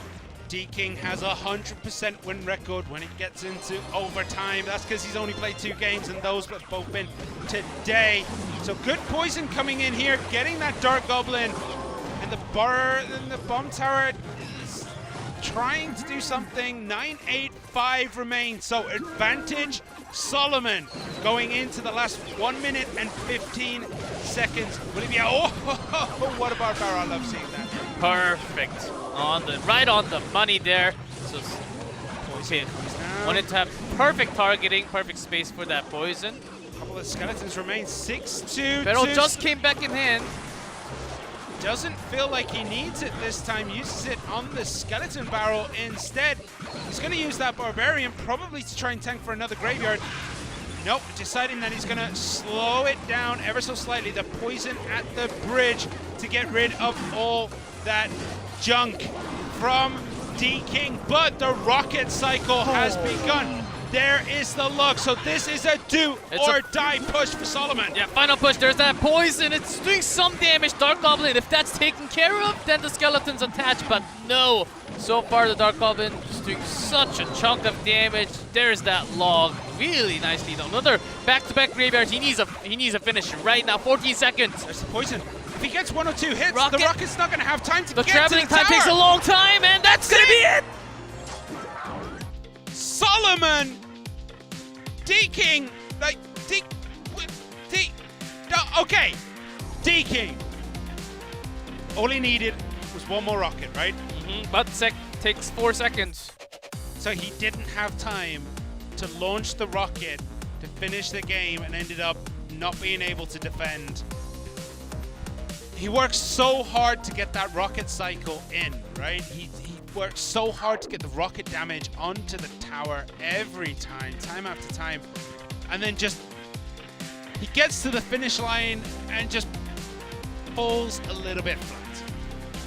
It's back-to-back graveyard. The key was grabbing that Dark Goblin, making sure those skeletons survive at least for some time, or at least getting some massive poison value, which Solomon was looking for. I don't think he really cared about too much. Of course he does, but how he can make his play better is placing those poison perfectly. And Solomon was put to test later on using those bar barrel. Do I use it against the goblin barrel or do I use it against the skeleton barrel? He chose skeleton barrel, which was the right choice. That Dark Goblin surviving kind of slowed down the end of the game, but the second graveyard comes in. The Dark Goblin's going to town, but then the poison catches both of them. The couple of skeletons in the back, in the front. Get the last couple of hits on the side. That couldn't have gone better, I want to say, for Solomon. I think D-King played phenomenally, but I think D-King played phenomenally. Solomon, though, just a little bit of luck on his side with those graveyards. Cycling super quickly. Changing his own cycle with those, by having that bar barrel. I think he also went, it was the right choice, but also a risky choice to hold on to it. He had the archers, which luckily against those goblin, he took some damage, like 100, 200. Yeah, taking it down so that his units actually survive. And the Dark Prince so that it charges all up to a big massive attack for that graveyard, which was a risky choice by taking few hundred. But a great one once you could actually do a whole lot more with the poison. So it was harder choice for D-King, really turning the mind games around. I really love that game from those two players. Yeah, so that whole King of the Hill is done. W.EDGM, as we already saw, take it 3-2. Wanga started what looked like an all-kill. He looked unstoppable. Take out Nuomichi and AUK. AUK and Nuomichi are both incredible players. Yeah, it's really just on a regular play. Maybe on a triple draft, it does take another skill. But 1v1, a single game, even a single game, it's really hard still. But let's see what happens in triple draft and who actually comes out, because if W.EDGM takes a 2-0 victory, that's a big mark on TTG. Yeah. Because they would love to go down to 1v1 and possibly look for that chance. Who would you bring for TTG? I mean, AUK, I think he's... We're going to find out. It sounds like... He's sealed for... I think he's basically sealed for... Solomon 1v1 from W.EDGM, and that looks like D-King? It is, right? It's D-King? Yeah, okay. Solomon versus D-King. Rematch of Game 5, King of the Hill. Triple draft is going to be interesting between these two. That last game was ridiculously close. It came down to the wire. It came down to the last seconds of the game. How's it going to go this time? Well, now that they can't go in with pre-structured decks, they can't go in with... they can't go in with all that knowledge they have of each other. It's down to how they draft. It's the counter cards, what you see from your opponent. So far, Mortar it was not the choice for today. Nah, you don't want Mortar. So what are we going to see? Solomon for W.EDGM in blue at the bottom, and D-King in red for TTG on the top. Bandit gets took into skeletons and taken out by the towers. Yeah, D-King wants to use that elixir advantage for possibly some more cycle. But doesn't really matter. Cycling that zap there as well. D-King and Solomon taking this a little bit slow, just trying to find the right cards in their hands. Leaking elixir, but it doesn't really matter if your opponent is also leaking elixir at the same time. Luck comes down for Solomon. Again, just trying to cycle through, and both their leaked elixirs now sync up. Okay, we've seen the small spells. Waiting for a few more. So we'll put this in. So distraction from Solomon. It is the heal spirit and the bandit dash support unit, but still yet to see the win condition, the anti-air, big spell. So those are the cards we're really waiting for. Getting the small spell as log could be really good based on what we've seen so far today with a lot of skeleton barrels. Goblin barrels have kind of made a resurgence today. A little bit. I mean, we've seen it. Yeah, but it's more than usual. A big time. Too many, maybe. Maybe too many. So with Solomon having the log, if you did draft something small, let's say like the Goblin Barrel, as D-King, you don't want to play it. Right now you can because it's out of cycle, right? But you know it's going to come relatively quickly. Looking at the cycle cards we have so far. Okay, Bowler. Did D-King get a chance to draft the Graveyard? Are we going to see a Splash Yard equivalent here from D-King? Lightning comes down, taking out that Electro Dragon. Dark Prince here, getting everything. The Valkyrie coming down. He's going to go down to the Mega Minion and that Musketeer. Bandit played on the left-hand side. Giant played behind the tower. Ooh, the Bandit gets a charge through. That's going to be big. And the push actually knocked it out of range of the Bowler again. So 1734 remaining on D-King's top left-hand tower. And next to nothing. Just a zap has been done to Solomon's bottom right tower. There is a poison. Good choice here. So Giant Mega Knight is the win condition from Solomon. Still feels weird saying that, but Mega Knight is leading a huge charge here. Bandit charges into that Giant, and now Giant doesn't survive for such a long time. Mega Knight's very healthy. So is the Mega Minion. So is that Dark. There's so much here. Heal Spirit comes in, but doesn't get a heal on anything. Yeah, D-King. Yeah, it was going to be dangerous if that heal actually connected into at least like 1-2 units. Not too bad. Ooh, another Bandit charge sneaks through here. 843 on that top left-hand tower. Too many dashes connecting. That's 320 a time and a few more hits. Oh, no, I was going to say, there's the Heal Spirit coming in and did absolutely nothing. Got squashed by a boulder. Okay, Mega Knight. Oh, Mega Minion actually had the aggro of the tower, so D-King had to zap there to get rid of that Dark Prince underneath it. And now this is two very scary pushes coming down. Mega Knight jumps into absolutely nothing. Dark Prince trying to get things done. Minions. Valkyrie getting some massive. Oh, he's going to get the jump. It does get a jump on the right-hand side. And now that tower is bleeding too. Lightning coming down. 5-3-4 remaining.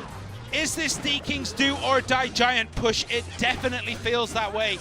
He needs to get something done. He's done no damage. Next to no damage so far today.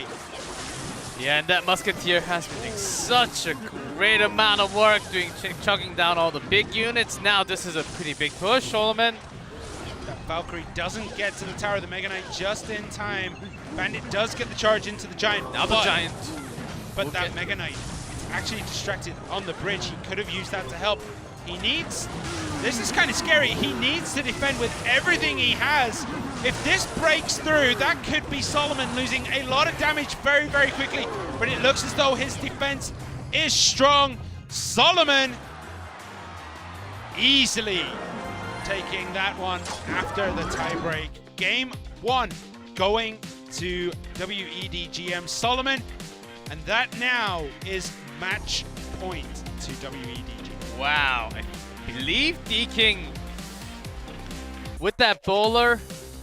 Pretty sure he was looking for that Graveyard if that came out after. But these winning condition cards must have been super weird along with the Giant. Maybe like Mortar, Giant. You can't have two win conditions. Or like the choices. Oh, yeah, choices that he got. Yeah. Could have been like Giant plus maybe like Golem, something super heavy that he didn't really like. And then going for the giant, I can kind of see.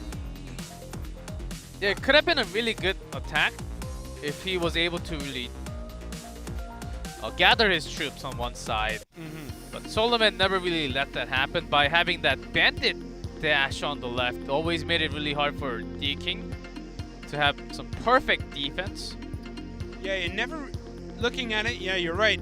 D-King had nothing to go behind that giant that can accrue value on its own. The Electro Dragon maybe, the bowler not so Minion much. sometimes okay, but a lot of his troops behind the giant, it's super slow, which means the musketeer is going to get a whole lot of value.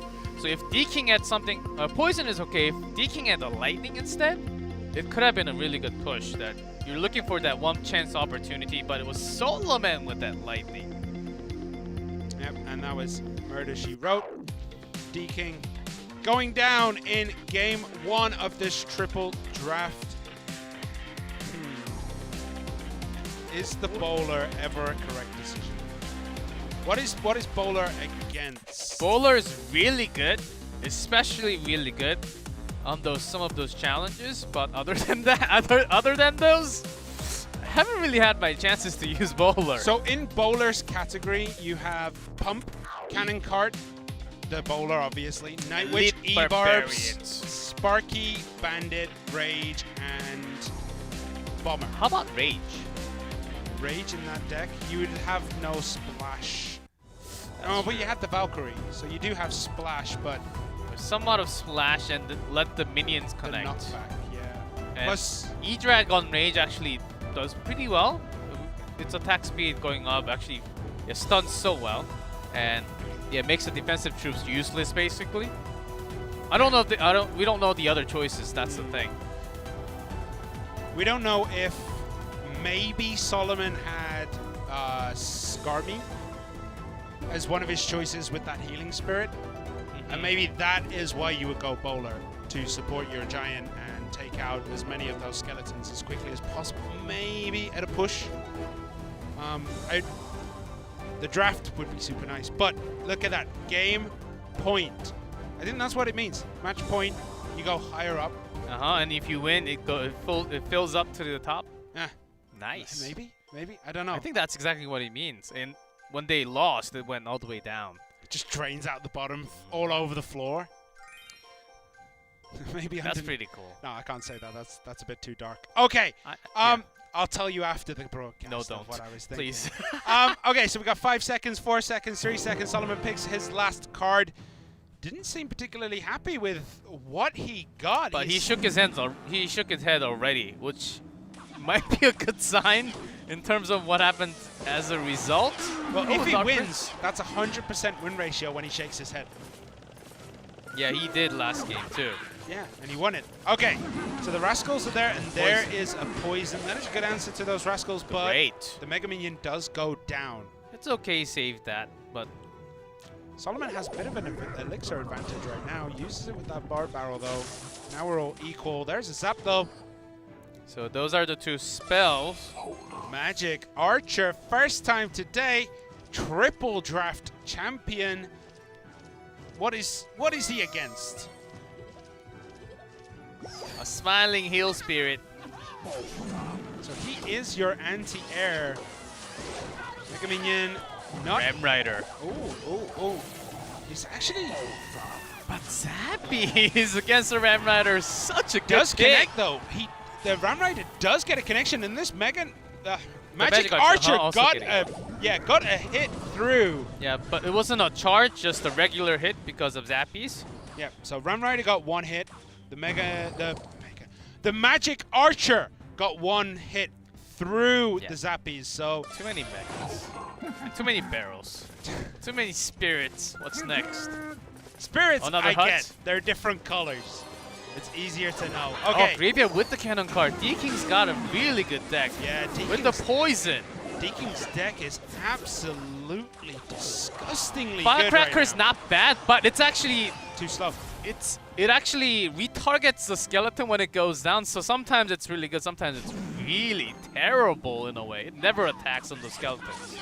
Okay, Ram Rider coming down on that left-hand side. Sparkus again. Zappies. Sparky. Zappies! Again, Magic Archer One. does get one hit through. What is he going to do against these Zappies? Oh, and activates the King Tower. Doesn't really, well, against the Ram Rider. This is looking like a heavy matchup loss for Solomon. Didn't really get into his draft by the look of it. There's a bowler as well. Maybe that's the cursed talisman of triple draft. If you draft the bowler, it's automatically over. Okay, lightning came down, but that's not going to be good enough. The Ram Rider is going to connect, but next to no damage, doesn't actually get the charge. Solomon does get the piercing damage here. 1 or 2 hits, 1, 1, 2, 1. He knows it's over. It's basically down to this game 2. Looks like it's D-Kings. Smells like it's D-Kings, and now it is D-Kings game. Yeah, I think Solomon had the Magic Archer in his hand. I thought, okay, Firecracker, from time to time, if it shoots onto the right angle, onto the skeleton that's not being targeted by the Princess Tower, it spreads and it kicks care of a lot of those skeletons. I think he was holding onto that Magic Archer for more potential shots coming down from the bridge, which could have been really good against the Graveyard, as we all know, compared to the Firecracker. Looking at choosing Magic Archer now, like if you said last week, oh, you got Magic Archer, you'd be like, dope, good job. Now, not so much, right? No, it's still okay. Still okay against bridge spam, against slow units, but in this case, where the units are actually pretty fast and Zappy is not the best target against Magic Archer, it can change targets after a zap. Yeah, that Graveyard just did way too much damage right at the beginning, and Solomon was always behind. And I just don't think he ever really could come back into it. Looking at the draft cards he had against the Zappies, against the Zap as well, Dart Prince. Yeah, I think Solomon, because he knew that Graveyard could have came out. That's the reason why you see a lot of those long range, and also Barbarian Barrel, which is of course one of the best spells right now, and also the Bowler. I think most of those cards were possibly against the Graveyard, but what he had at the moment wasn't really totally right against these D-King cycle. Well, we're gonna have to see what the draft is like for the final game between Solomon and D-King. Yes. Game 3. Yeah, Solomon's still on a match point, by the way, guys. W.EDGM, they only need a single game to win the match. Or D-King can win it and take us to the 1v1 set 3 game. What are we gonna get? Are we gonna see W.EDGM close it out and be top of the table after tonight? So from time to time on a triple draft, because sometimes you just get crazy combination and both players barely do like 100 damage until the end. There are some of those decks that you basically get no chance, even though you do get winning conditions because you counter each other so well. Those are those type of games where you end up doing less than like 400 damage until the end. I want to see that type of game. Or it's the other way, you go for that 3 crown. I'm trying to think of the worst possible triple draft deck. It has to be okay at least. It has to be something with freeze. Hey, freeze is not that bad As a big spell. Now we see it. This is only happening because it's China versus Royal China. Giant, sure. Okay. Surely. But the opponent, the opposite is a Royal Hog Rider. Graveyard. So maybe you want to go Mega Knight against that, right? But that's a log out of all the spells. Yeah, you want Mega Knight. Okay, we're getting so hyped because it's the first time actually getting to see the screen. Okay. Dark Goblin also not bad. So we know that D-King took log there. He took minions. Delivery. Okay, Mini P.E.K.K.A, yeah, obviously you always take Mini P.E.K.K.A. Fly Machine, you always take Fly Machine. Okay. Okay, now we saw the screen, but we can't remember all of it. That's another problem. That's another problem. But I think D-King has a really good deck choice in terms of spell, but Solomon got Flying Machine. Like, Yeah, the okay, Flying this Machine. is the thing. We had a talk with a couple of people, and they were like, yeah, Flying Machine, 100% one of the best cards in triple draft if your opponent doesn't get Fireball. Yes. Yes. Because it's really hard to counter, was what they said. Yes, but players are figuring out a lot more stuff within the last week and a half now. But that would explain why it was an instant pick. There's the Mega Knight. Okay, so it's going to get into the time. Oh, well, I thought it was going to jump. Now it's going to jump. Mini Pekka there. Oh, okay. Skarmy. That's not what you want to see as the Mega Knight player defensively anyway. Flying Machine against Executioner. Yeah, he's got some good aim, man. Delivery time. Delivery. Perfectly timed there. Actually caught everything. Yeah. You do want to push the hog away, but there was Executioner. That's something else you need to think about. A couple of scratches on the tower. 2, 3, 5, 4. Does Solomon have enough to push through here? He has enough to deal with the Hog Rider. But he just used it. So that's the Mini Pekka going down. Yeah, he has delivery, which is I believe the small spell. What was his big spell again? Poison? Maybe we didn't get to see that early on. Okay, let's see, because he needs. Okay, Solomon needs to work against those Skarmy. If he has something like Earthquake, is not too bad actually.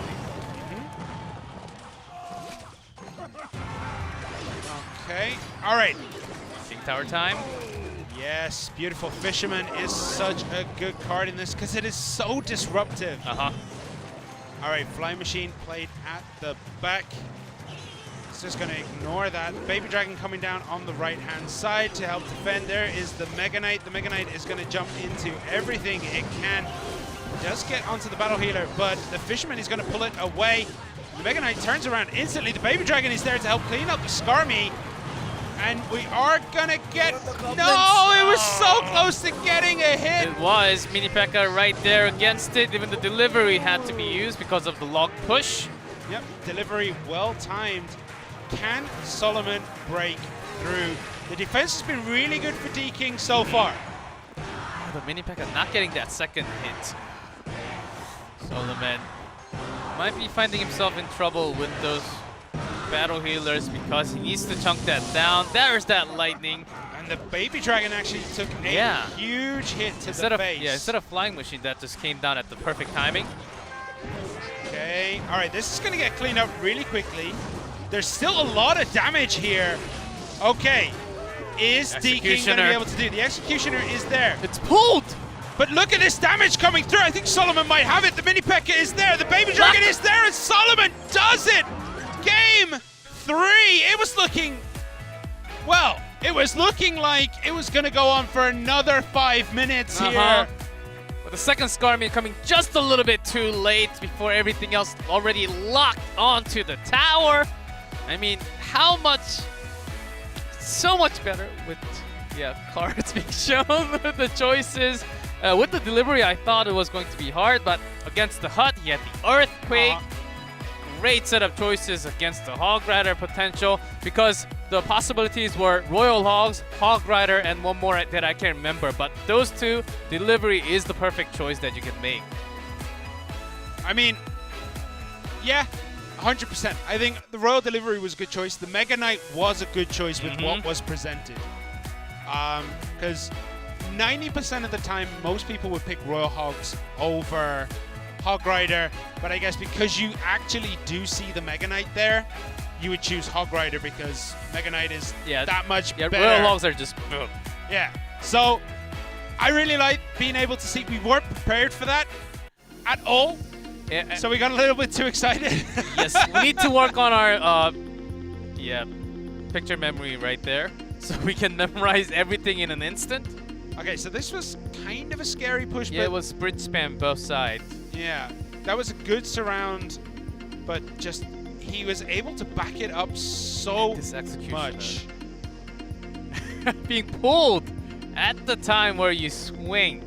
It didn't matter. It was over. Flying Machine connected to the tower. Baby Dragon connected to the tower. Mini P.E.K.K.A was connected to the tower. And a Fisherman was connected to the tower. Solomon just... That was a war of attrition. Looking at both decks, that was a war of attrition for Solomon. That was the only way he could win it. Solomon, you wait for that punch from D-King and you dodge it near perfectly by having so many tools, delivery, also Fisherman, and then you just counter really hard directly to his face. I like that final game of Triple Draft. It's really getting fun right now. It is. Some of the choices have got a lot tighter with the players. Like they seem to be, they have more data to work with with all the players now. So they can go, okay, this card works really well 90% of the time. This card doesn't work so well most of the time, but it might work really well with this. So they're learning and building a new way of building their Triple Draft decks. I'm excited to see the games. The Triple Drafts tonight have been considerably better than what we saw last week. Yeah, decks has been constructed with lots of win condition. We could see what they're trying to do and why it was built against this opponent. It was really well thought out from many of the players tonight. I think that's another cool thing about Triple Draft, that we can sort of go into the head of the player. But we have the results for tonight, and a big result in match 2. But Team Timing beat Talon 2-1. Kicks, as you said, big result 2-0 against Nova Esports. Nova. And then the last game, we just saw W.EDGM taking out TT Gaming. And tomorrow, more action. Talon versus Kicks, Panos versus Fab, Nova versus Team Timing. Yes, do not want to miss these matches. And I really want to see what also the Japanese crew is going to bring with the new patch. I think it fits them so well with the quick cycles. And also the first game, Talon versus Kicks. I mean, Kicks just had a great victory today. Will they continue to write their stories and hold for the top 4? We'll see. Talon also needs a big win for them because they have been having losses only. So let's see what happens. In that last match as well, Team Timing got a win today. Nova got nothing. So maybe that's going to affect too. Yeah, that third match seems to be a real big one too.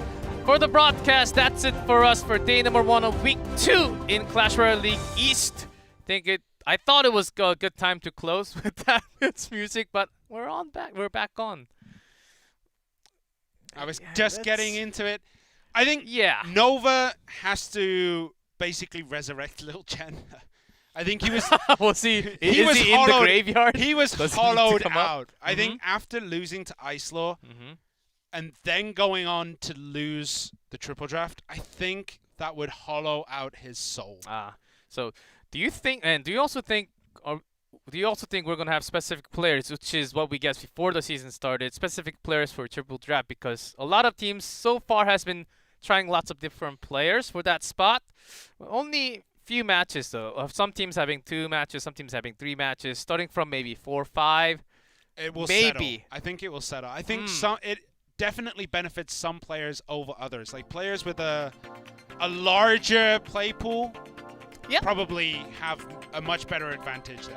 Yeah, with that music kicking in, finally is the end of day 1, week 2 in Clash Royale League East special season. Tomorrow a lot of crazy matchups are going to happen, so if you want to have a lot better look and experience with the new patch, come back tomorrow and we will be back again in day number 2 of week 2. See you guys soon.